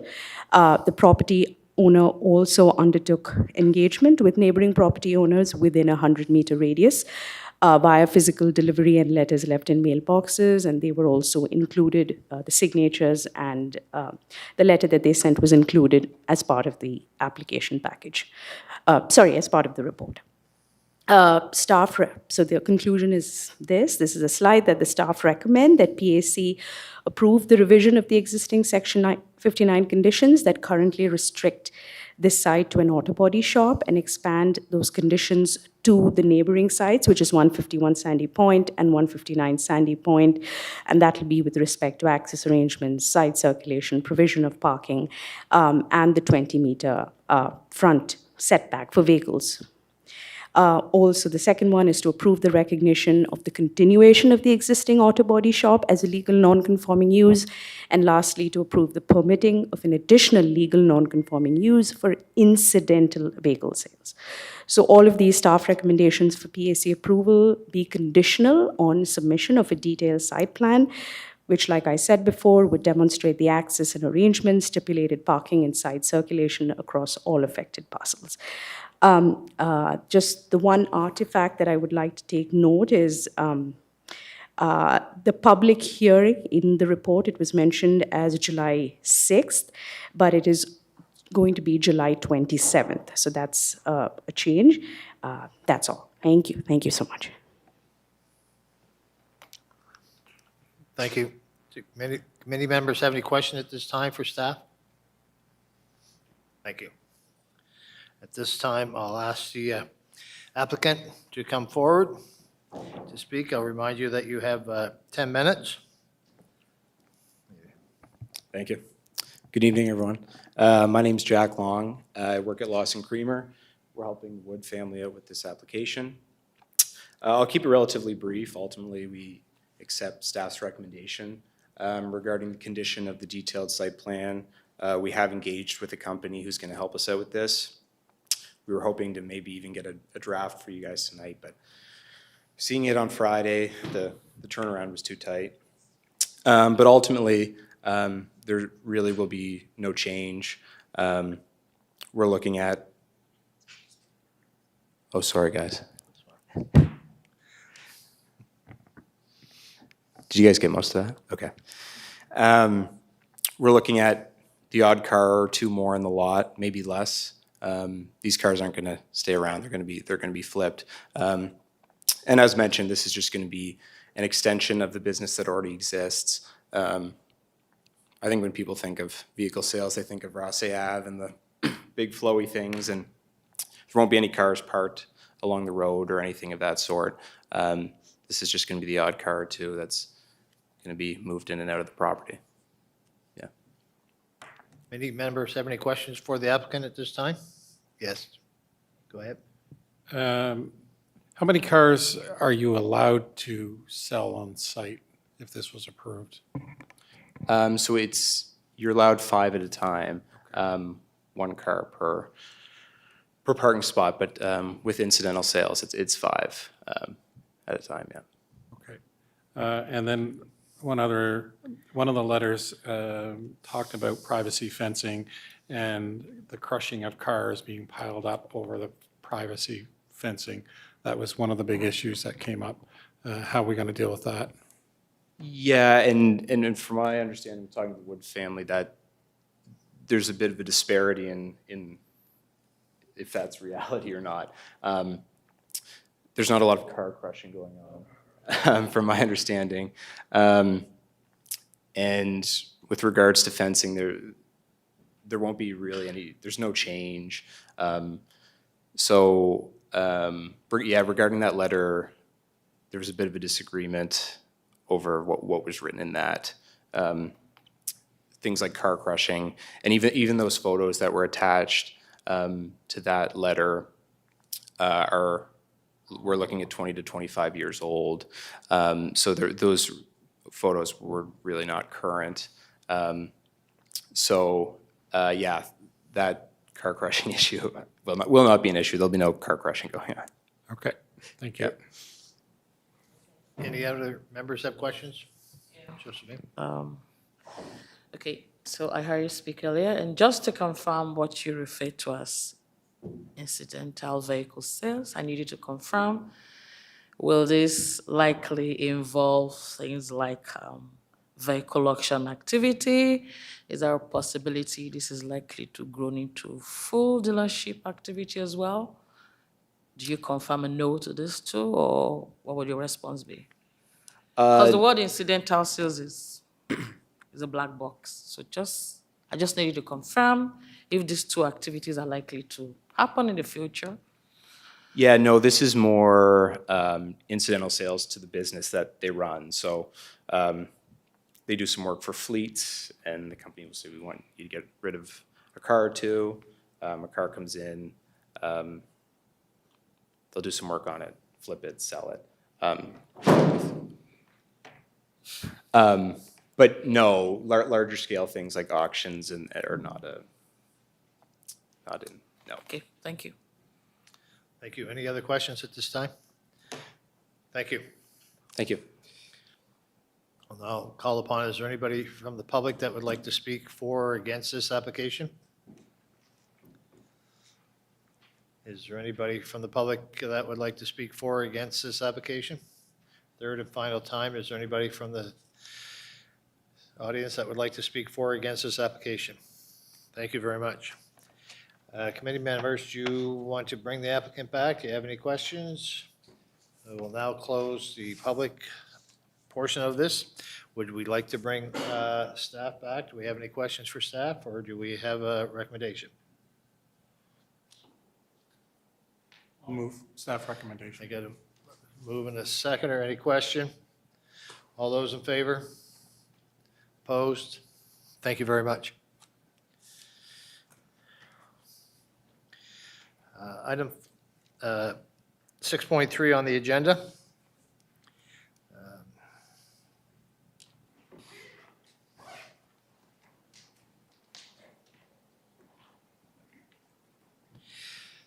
This application is located at 0 Mountain View Drive. The applicant and landowner is the City of St. John. This is an application for the release of land for public purposes. The release of this land would allow for the development of a driveway for a works depot located at 525 McAllister Drive. The committee's jurisdiction on this matter is to provide their consent to the diversion of the land for public purposes. Staff presentation. Thank you. Good afternoon again. So before you today, as said, is a proposal for the divestment of a site designated lands for public purpose at 0 Mountain View Drive. The proposal is to divest the site so that the public works depot at 525 McAllister, which is the rear of that subject site, can be used as an exit. Currently, the trucks and plows leaving the depot turn onto McAllister Drive, and when turning left, they have to cross multiple lanes of traffic with limited sight lines. By exiting onto Mountain View, they could be utilizing the existing traffic light infrastructure at McAllister to turn onto McAllister. The Community Planning Act requires the consent of PAC when considering the divesting of lands for public purpose. Since divestment typically does result in a sale directed by council, and given that this land would instead be retained, a resolution will be brought forward to council for their approval as part of this process. This site is located on the east side of the city on Mountain View Drive, accessed off of McAllister and at the edge of the Forest Hills neighborhood. It was dedicated as LPP in 2005 as part of Phase 2 of the extension of Carlisle Crescent, but it's remained vacant and undeveloped, and there is no current plans for development by the Parks Department. The site is approximately 1,800 square meters, and it's an odd L shape. It's currently lightly wooded and covered in bush, and it has a municipal ditch that conveys stormwater that would need to be maintained. The access road would be to the more southern portion of the lot, more towards the commercial area, and it would not utilize that little weird L piece between Mountain View and the first residential unit on Carlisle. Here are a couple images of the site. So that first one is looking at the site as you look down Mountain View towards McAllister. And it just kind of shows that municipal ditch and how the site is wooded. The second image is looking north along Mountain View, just to kind of show the context of that street. And then this image just further shows you the bush on the site, and then you can see the Public Works Depot in the very rear there. The municipal plan designates this site largely as regional retail center, and it's intended for large format retail that's concentrated in the east and west. So this is a little bit of the McAllister, it's just the edge of it. That said, the municipal plan does allow for infrastructure where needed. It pushes for the utilization of existing resources and recognizes the need for public works. Using the site to support an access and exiting would be in alignment with the municipal plan. The site is zoned low-rise residential, which is intended to accommodate low-rise residential development. But it does support other uses such as accesses, driveways, etc. The proposal would need to meet all the requirements of Section 4 of the zoning bylaw, which is safe access, setbacks from neighboring properties, especially residential properties, and how it abuts the street. And then it would also need to meet landscaping standards in Section 6 for buffering near residential. Letters were mailed out to property owners within 100 meters on May 26th. We have received 5 letters in opposition. One was received late. PAC did review it, and it will be in the council packet. We also did receive a phone call from a member of the public reflecting same concerns as in the letters, but they were unable to submit a written letter, so they asked we convey their concerns. So as this proposal does align with relevant policy, staff are asking PAC to consent to the divestment of the site as LPP so that Public Works can utilize it. Thank you. Thank you. Does committee members have any questions for staff at this time? Peter? Yep. Service zone requires fencing around the rear, like, you know, the compartment that's where all the, you know, the equipment's stored and so on. Would a gate be required in order to be at that entrance? So I'm unsure about the gate requirements. That may be a Public Works item, but from a bylaw standard, what we would usually require is some form of buffering, and that can be in the form of a gate and a fence, or it can be in the form of a thick enough kind of landscaping that would kind of add a visual buffer. So I think it's pretty clear, though, that it requires chain link fencing that has to be a certain height in the utility service zone. We don't have any requirements in the zoning bylaw. That, again, may, the applicant Public Works is here, and it may be actually just a requirement of theirs. I have a question. How much is Works Department paying for this piece of property? The Public Works Department is here to discuss it, but as I am aware, there is no exchange in money. It is a switching of departments. Thank you. At this time, we will call upon the public if they would like to make any comments, or we're, yes. Well, that was the applicant. Okay, so we want the applicant, which is the Works Department. Okay, so we'll have the Works Department come forward and make a presentation, please. Or Good state your evening, name. Chair. My name is Barb Crawford. Okay. I'm an operations manager with the City of St. John. I work at 525 McAllister Drive. I just want to give you, if you don't mind, just a little overview of what we do at the facility. Our solid waste operation operates out of there, as well as our stormwater crews, which have excavators, backhoes, loaders, large tandem trucks. St. John Water and Public Works both use it as an interim dump site when they're doing localized work. And then in the wintertime, our entire east operation for snow removal operates out of the East Depot. So this concern, I was going to point at the screen, this concern was brought forward by our staff. So they're driving very large pieces of equipment. They're trying to leave through McAllister Drive to turn left. And the fact is the sight lines are not great. There's a large hill with the neighboring property that it's hard to see. You can't see the lights up the street. And of course, as you may know, you're all St. Johners, that McAllister Drive is a 4-lane highway on the east side. The speeds are quite high coming down that hill. So if you're coming out with a fully loaded tandem or with a tandem truck with a large float carrying an excavator on the back, you better be sure that you're going to be able to make that left turn with the cars coming down the street. So it was brought forward as a safety concern, and we take that seriously. So we've been working with the planning department and with real estate, and this was the solution that we came up with, that we would put a control in place, meaning that even if a mistake was to happen, it won't be an issue, because the proposal is, of course, to exit onto Mountain View Drive. It would be exit only. To your point, Peter, that it would be fenced with our entire facility.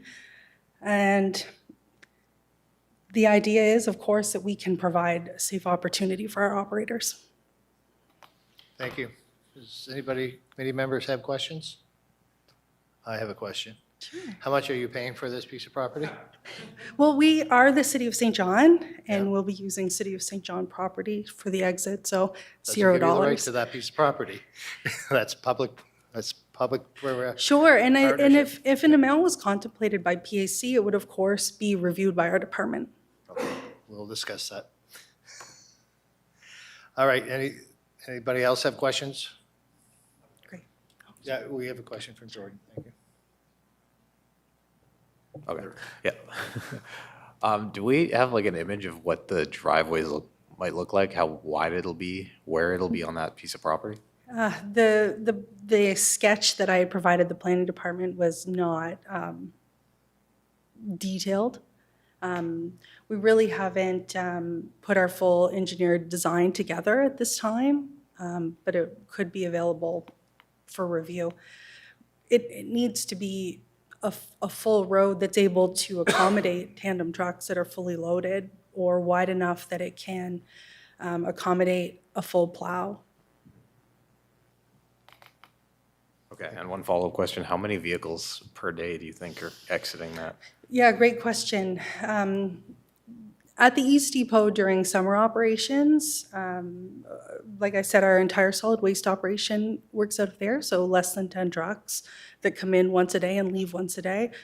But it could be quite high. In the wintertime, we have 17 trucks, or 17 pieces of equipment, I should say, graders, loaders, and tandem trucks with plows, and one-ton trucks as well. We have quite a fleet that operates fully out of the East Depot, but it's also our salt dome, which means that there are many other pieces of equipment citywide that come and get salt for the snow removal operations. So 100, give or take, maybe during a full winter response. Thank you. Any other questions at this time for the applicant? Thank you. Oh, sorry. In the 50 years that that site's been there, how many accidents have there been for people turning left? In your experience, that you know? I don't know of any, but I know of a dozen near misses. Okay. Thank you. Thank you. At this time, I'll open for the public, if you'd like to come forward. State your name, please.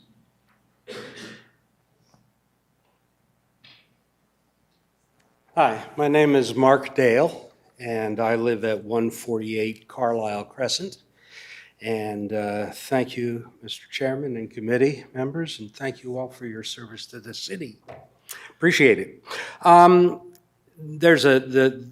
You're all familiar with NIMBY, not in my backyard.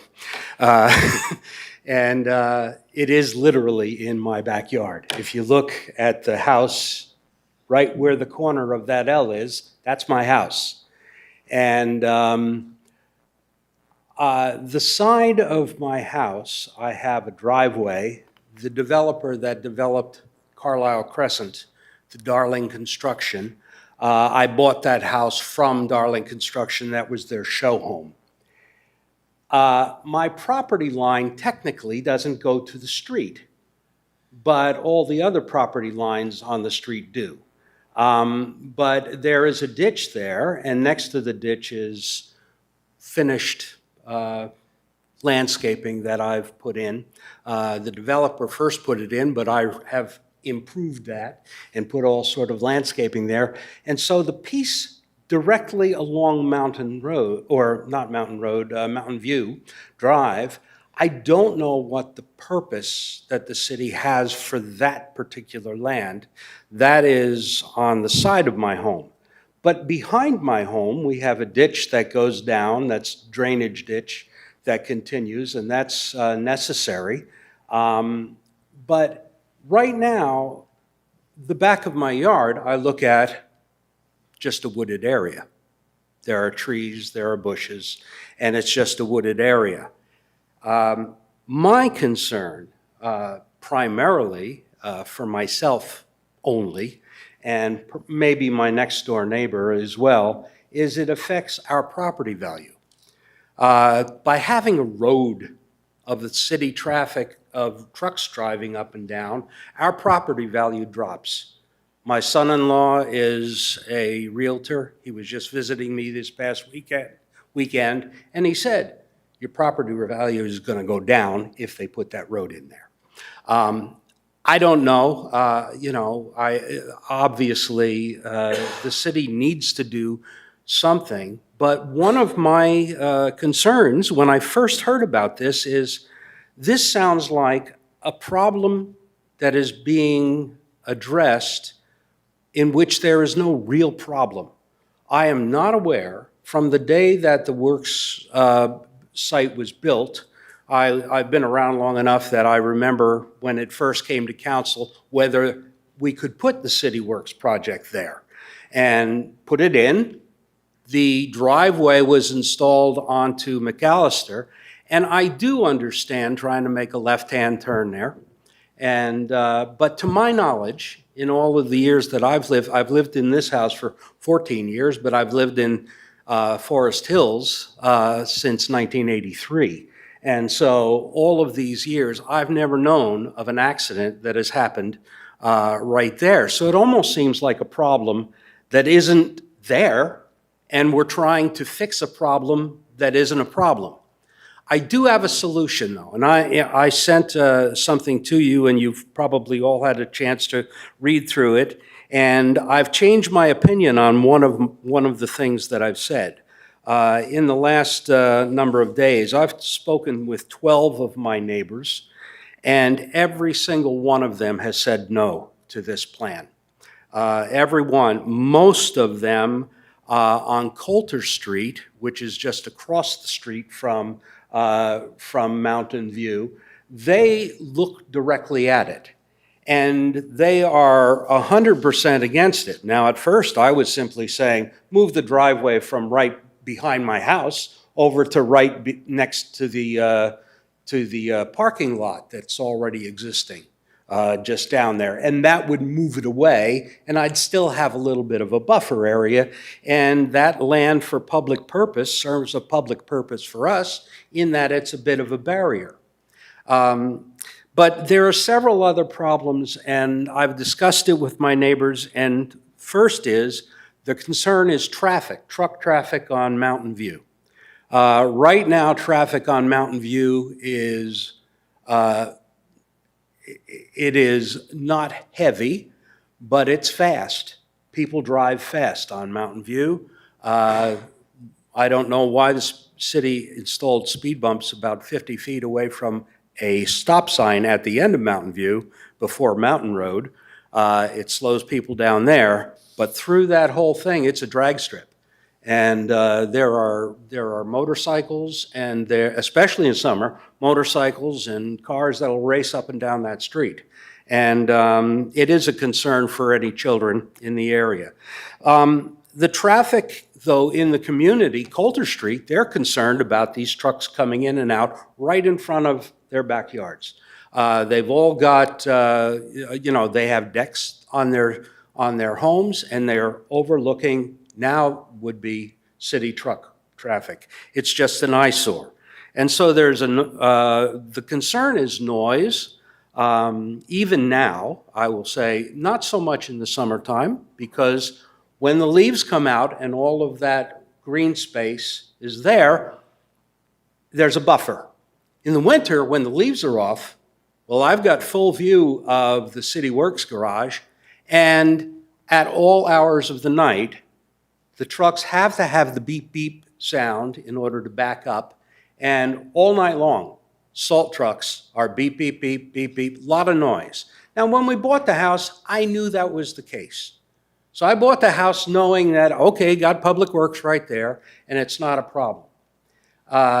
So at first I was thinking, let's just move the driveway, but that solution will not be acceptable to anybody on Coulter. That's not any good. I have a simple solution. In front of Irving Refinery, there is a light, and it is activated when a truck comes up there in order to turn out onto Loch Lomond. Right in front of CAA on Westmoreland, there is a light that is activated by CAA, only turns when there's someone coming out of the driveway. Simply putting a light there, I think, would be a lot cheaper than purchasing that land for the city and destroying whatever buffer we have in terms of sound, and it would get the trucks out it would probably be a lot less money too, because the city mentioned they haven't done the engineering yet, but the cost of purchasing the land is one thing, but landscaping and building the road and everything, you can put a light in a lot cheaper than that, right on McAllister, and that, to me, would solve the problem. And so I see those as some, on some major things. So it is also a visual thing, obviously, for people, and especially those on Coulter, and for myself and my neighbors on Carlisle, just seeing that there. Now, if they put a chain link fence, that doesn't help visual any. If they put a 12-foot high fence along there that blocked everything, maybe it'd be better. But to cut down on the sound, my. I hear them all at all hours. And so my suggestion is to abandon the proposal outright, or else put a light on McAllister. I hate to be somebody to say, look, it's because it's my backyard. But at the same time, it does affect me big time. So I share that, and I don't know, some of my neighbors are here, and some of them may have extra things to add. I don't know if I've forgotten anything from the things that we've spoken, because we've sat down and had long conversations with all of them, and there are a number of neighbors that would have loved to have been here tonight but couldn't make it. So anybody? Thank you. Yeah. Okay, just at this time, does the committee members have any questions at this time? Okay, if you'd like to come down and speak, please feel free. If you could state your name, please. Thank you. My name's Rebecca Gray, and I live at 144 Carlisle Crescent, so I'm the one that would be, the city barn would be directly behind my house. When I purchased a home, I'll be honest, I didn't take into consideration the city barn being there, and I didn't realize the impact that it would be from a noise barrier, especially through the winter time. So I've never actually complained about it, knowing that the safety of the roads and everything is very important. But what I would like to mention is, in that area, it is very residential. Right across the street, you don't see it, but there's been apartment complex built in there. There's a large field where there's children playing all the time. On Mountain View Road, there are no sidewalks. So the pedestrians would be working with, against the traffic in that area as well. Noise isn't a concern for me, again. But what I would like to say is, if this was something that was going to proceed with, I would ask there be some consideration for, the amount of dust that's going to be impacted with the salt trucks going in and back of the backyard, as well as, maybe some land berm. I don't even know if there would be any way to put anything there from a noise barrier perspective. But I just wanted to kind of say, I understand the importance of the safety. I do agree with the lights. being installed there, I think it would help with the speed of traffic on McAllister Drive as well, because that is a very busy street. So maybe having those motion lights would help slow down some of the other drivers that way. And mainly the considerations, the safety for the safety of the public there with all the residential homes. We would have these large trucks coming out with big, equipment on the back of them, through the summer. I actually have some videos on my phone of 10:30 at night. It was March 28th. I didn't know this was happening, actually, so it was the first time I've considered complaining about it. It was March 28th. It was a nice evening. It was 10:28, as I mentioned, and the beeping and the noise and everything that was happening down there, it wasn't due to a snowstorm. It wasn't due to anything, but they do work there all hours of the night, even in the summertime. But I just wanted to kind of bring that forward and say that's my concern with that. Thank you very much for coming forward. Any members of the committee have questions? Thank you. Is there anybody else that would like to speak? Could state your name, please?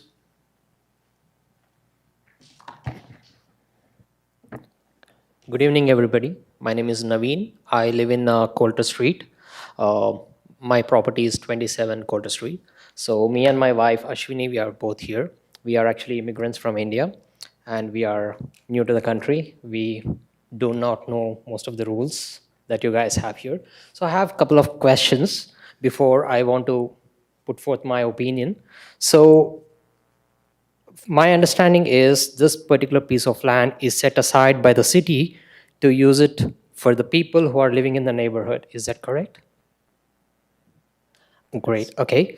And if this is being used as an access for that particular property, will it still remain under the city, or will it be handed over to that particular property owners? It's land for public purposes, so it's held in a trust, per se. Okay, so in that case, I have two concerns, like, two different set of concerns. Like, one is like general concerns, and other one is personal concern. So first I will address the general one. So the thing is, if that particular property is being used as an access site, it is particularly having access only to that site, and nobody else will be using that property, like none of the neighbors. So it's being like literally given to that particular site, and there is no monetary value put on that, and which means there is no cash coming to the city, nor it's being used for the neighbors. So that's my concern number one. And the second concern is the heavy vehicles. That's an excellent question, Mr. Jordan, which I wanted to ask before. So the number of vehicles that are gonna come inside and go out, whatever. So the lowest number is 12 and the highest is 17. That's not pretty significant, which might need an extra access way. So as Mark suggested, a light should do for that kind of thing.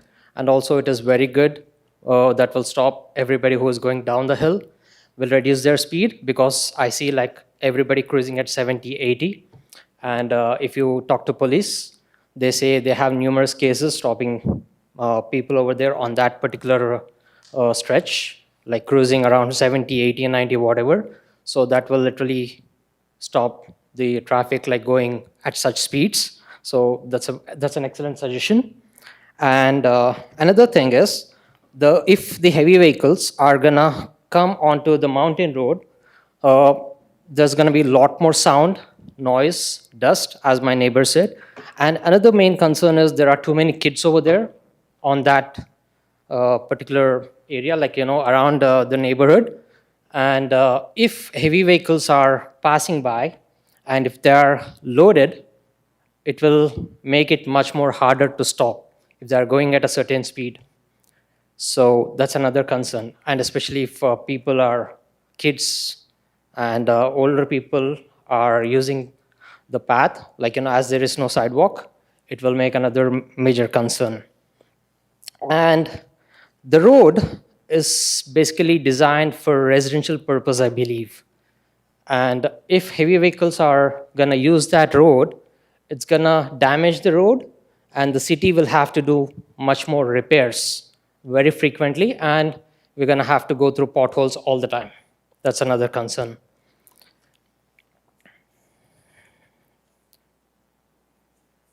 So these are my major concerns, general concerns, and my personal concern is about, like, this particular site is exactly opposite to us, and we literally stare at that place all the time, and it's like constant traffic and noise, pollution, dust, which will decrease the quality of life for sure.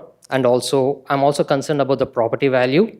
So these are my personal concerns. Other than that, I don't have any other personal concern, but the general concerns are much more significant. And I want to address one more thing here. This particular mountain road is going to extend further, I believe, because it's not a dead end, and there could be much more significant development that can happen down the road. And this particular piece of land can be of a very strategic value because it's right on the junction. And the people who are going to use that road, it could be used for much more beneficial thing for the public who going to live in and around that area. So that's my point of view. And rest, I will leave it to you guys. Thank you very much for coming forward. Any committee members Any have questions? questions? Thank you. Thank you so much. Is there anybody else from the audience that would like to speak for? Please. I should look at the paper that I have, just a little nervous. Have they done a traffic assessment of the impact that it would be on Mountain View? And was there a noise impact assessment done as well?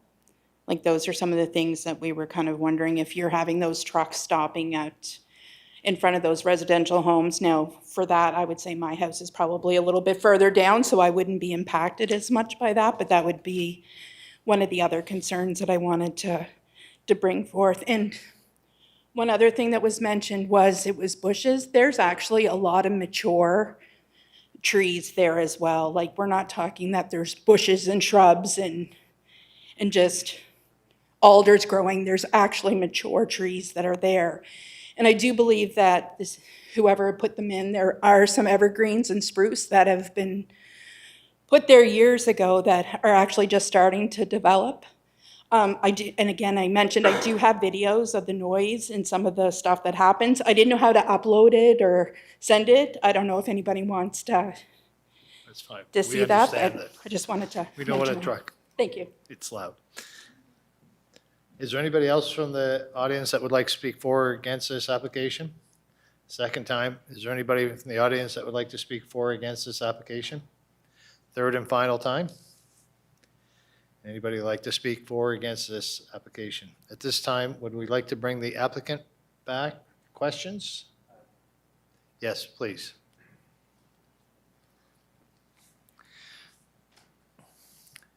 So I guess just to address one of the neighbors' questions, they weren't sure why the L part of this property was in the conversation. So is there any reason why the piece neighboring the property there of that person is being considered as part of this? The reason that it's highlighted as shown is because that's the parcel as it exists. We have no plans to disrupt any of the existing landscaping or ditch lines, which is important to our storm system. Anything on that small L piece, we would have no reason to touch that. Okay. And just another question.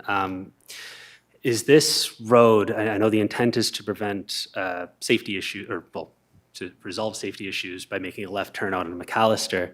So is this intended to be a one-way route out, or are you intending for this to be a two-way route? Because I heard a lot of talk about going up and down. No, that's correct. This would be exit only. Exit only. Okay. So none of the intake part of the traffic flow would impact this. It would just be exit outflows. That's correct. Okay. Thank you. Thank you. Any other questions for the applicant at this time? Josephine?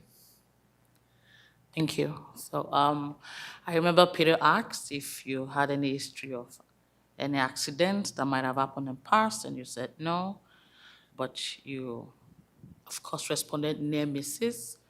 I truly agree that safety is something that is key. We don't need to have casualties before we respond to safety. However, my concern is, how did we come to this point? How did we come to decide that this is a safety issue? If there've never been incidents, was it the public that came? Did the public come complain every time? How did we get to the point, or how did we arrive at the fact that this is a safety issue? Thanks for asking. So we have monthly safety meetings at our shop with the supervisors, with the designated supervisors, and with some staff. And last winter, one of our operators that actually uses the grader, I'm not sure if you've seen one, they're very, very long, was trying to make the left-hand turn to go up the hill, and he almost was struck by a car. That's what one of the instances I was talking about a near miss. So he had brought it to my attention, and he brought it to Director O'Reilly's attention. He's my manager, and we promised to address it. Have there been more people that have brought such concerns up forward as well? There have, especially our loaded tandems when they're trying to turn and get speed to go up that hill. With traffic down the hill, with cars coming around the corner that they can't see because of the existing berm and the slight curve to the road. People mention it to me, the operations manager, quite often, and we just thought it was time to address it. Okay, good. And finally, if you don't have a response, you don't need to answer. What do you think about the proposal of the gentleman with his proposed solution? What do you think about it? Do you think it makes sense? The proposal of the lights? Yeah. So I think you're probably familiar with Director O'Reilly. He's one of the traffic engineers for the city. We did put that forward as a proposal to him of ways that we could solve this, and he wasn't in favor of it. It's too close to the neighboring one. We also had looked into the possibility of some sort of automation, like some that's available for some fire trucks. Also, there's like loops that can go in the street, but the infrastructure required for those loops in ground to communicate with the lights that are, I think, over 100 meters up the street, it was just too much. But we did look at it. We looked at almost everything because I think it was an earlier comment, this isn't going to be free. It is going to have a cost to build a road, and to build a road that can withstand heavy construction traffic. Thank you. Any other? Thank you. I think I know the answer to this, but I'll ask it anyway for public. Every vehicle that comes out of there, they have amber lights flashing? They all have the capabilities. If they're just driving on the road, it's not required. If they're in an active snow removal operation, it is. So they would be visible to traffic in both directions as they're coming out. Okay, thank you. Thank you. Any other questions? Thank you. At this time, we will close public discussion. I would like to start. We can bring staff back, sure. Thank you. Have we looked at reducing the speed coming down there? Because I'm not a fan of speed bumps everywhere. Some places need them, but I don't think that place, McAllister Drive, needs them. But have we looked at reducing the speed coming down there? And can we investigate? I love the lights idea. My concern is, I never even thought of this when I drove up there and looking at this, there aren't any sidewalks up on Mountain View. So that's an issue for me. Safety, as you guys know, safety is a big thing for me, and near misses mean a lot to me. I'll say 34 years being a full-time paramedic in the city, I have never been to that particular spot for an accident, ever. That's me working full-time every week. I'm not saying that there hasn't ever been, but safety is huge for me. Not only on McAllister Drive, but also on Mountain View. So reducing speed, I love the lights idea, and I hate that there's no sidewalks up there. So those are my concerns. through the chair to you to address some of that. This isn't at the level where we would have required a TIS or a traffic study. It just didn't generate the amount of trips required for that. I would say, I believe going down McAllister, the speed limit is only 50 kilometers an hour, but whether people obey that is a separate question. I would turn it over perhaps to our infrastructure team on the cost of a light system and whether it would even be achievable there. It is very close to the next set of lights, and there is, I believe, some issues with distancing. Remembering McAllister Drive, all the lights. I'm afraid I can't really comment terribly on what the price would be. My expectation would be that it would be quite expensive, but I might defer that question to my colleague in Public Works. Did you see the cost estimate? Okay. Did I answer all the questions in that question? Yes, okay. Question, Jordan? Yeah, I'm not sure if this is the right form to ask this, but the property next door, is that similar zoning, and has that been investigated to put a driveway there instead of on this one? So the one to the little bit of the south there, the other one, it is a commercial business. I believe it was, they did research whether they could achieve a piece of that land to do exactly what was outlined in one of the letters. Unfortunately, it was unsuccessful. They were uninterested in selling, I believe.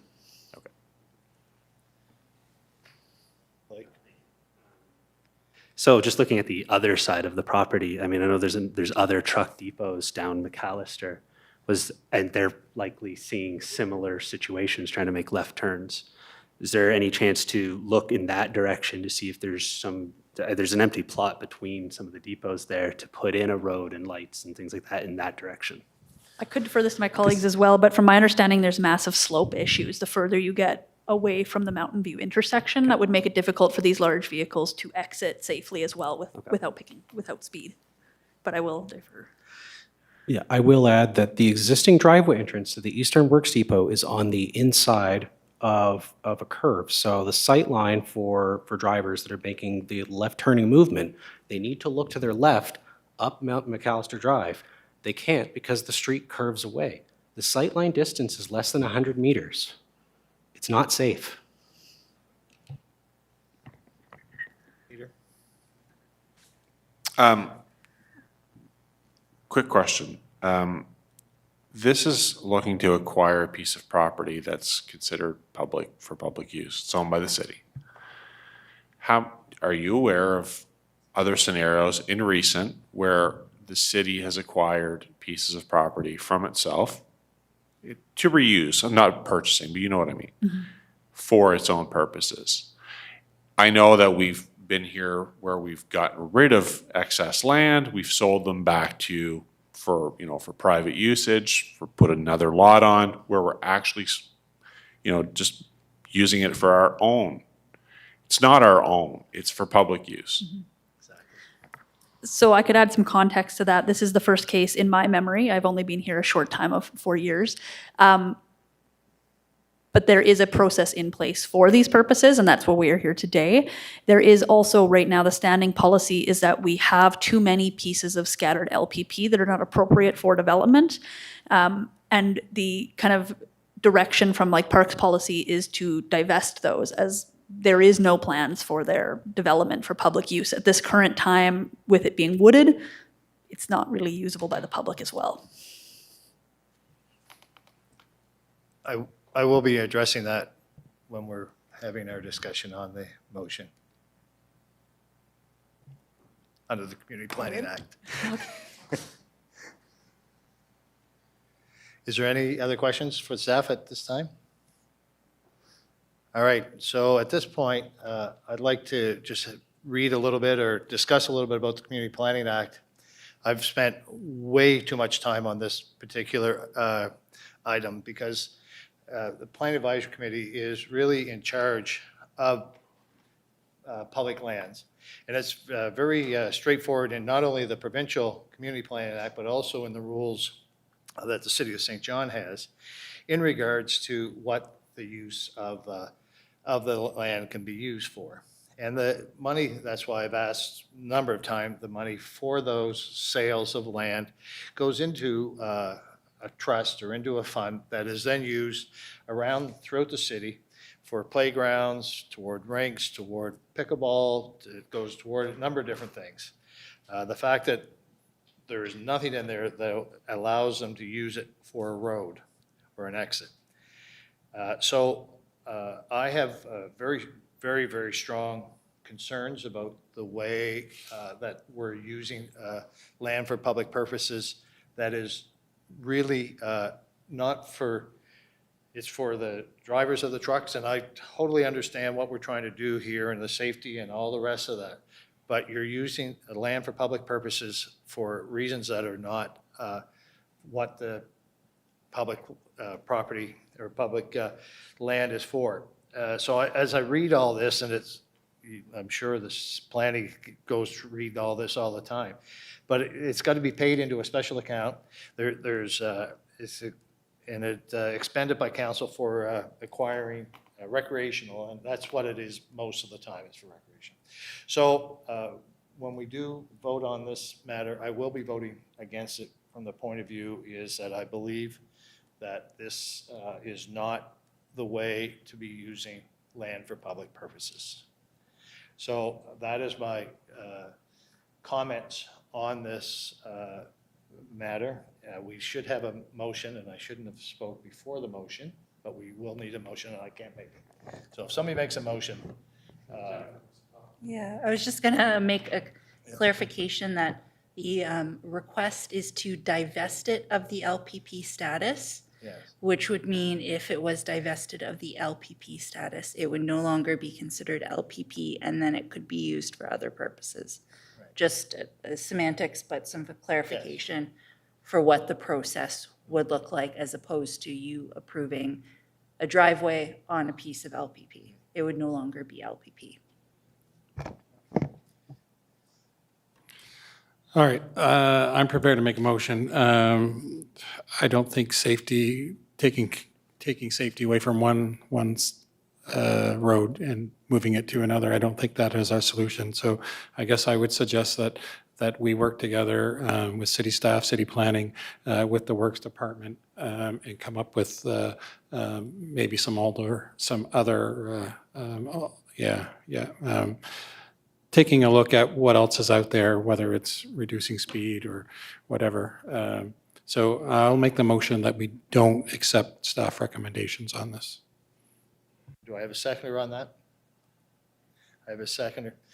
I've said my 2 cents worth. Does anybody else like to add their bit on this? Question? All those in favor of that motion? Those opposed? Thank you. So that's concludes that issue on our agenda. So next on the agenda, new business and election. So, Bill, you guys don't have to sit around if you don't want. You can if you want, but this will. Jennifer or Bill, do you want to run that, or how do you? Yeah, I think I can kick us off. So we do have an election to undertake. As this is Brad's last meeting, we will start with the election for the chair. And then subsequently, if someone takes the chair's position that is in either our first vice chair or second vice chair position, then we will sequentially move to that to have an election for that one. And then it may trigger three votes. If we have more than one person raise their hand to be nominated for position. So we can start with the chair. You should also mention that councilors cannot sit on the committee, so the fact that there are no councilors. And traditionally, the role of chair and vice chair have not been filled by councilors, so it is members of the public who take on that role. So we'll start with the chair position. Do we have any nominations for chair?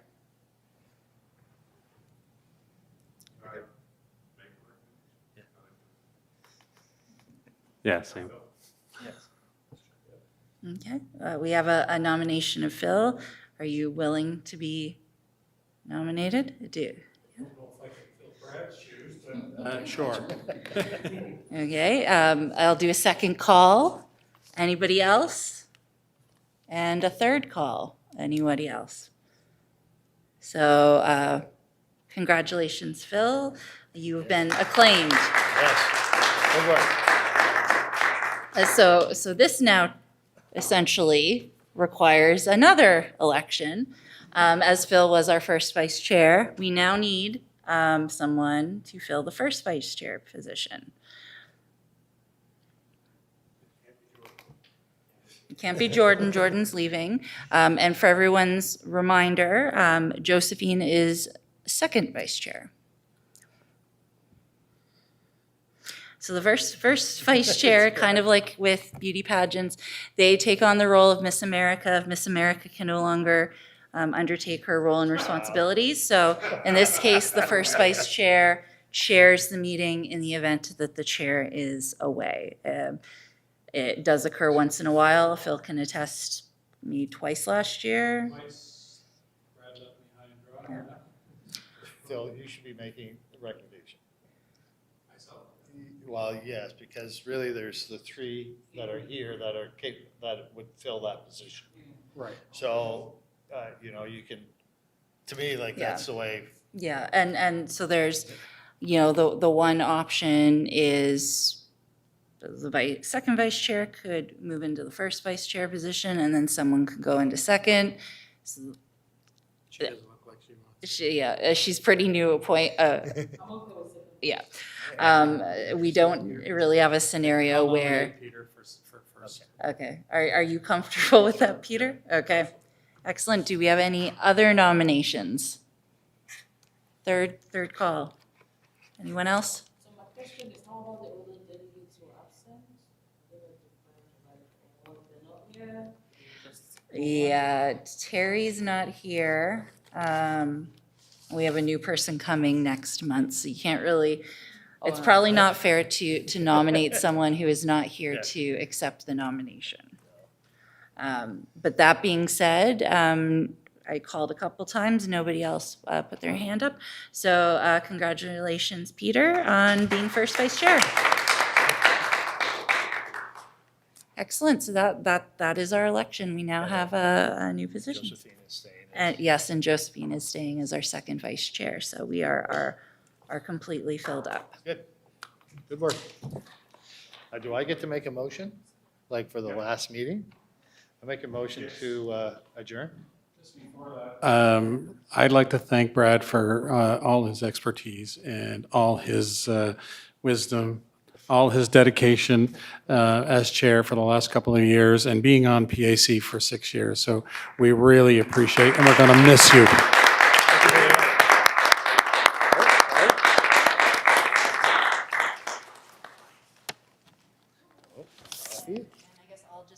Also add, Jordan is leaving us. He has been transferred and away, so he will no longer be here in St. John.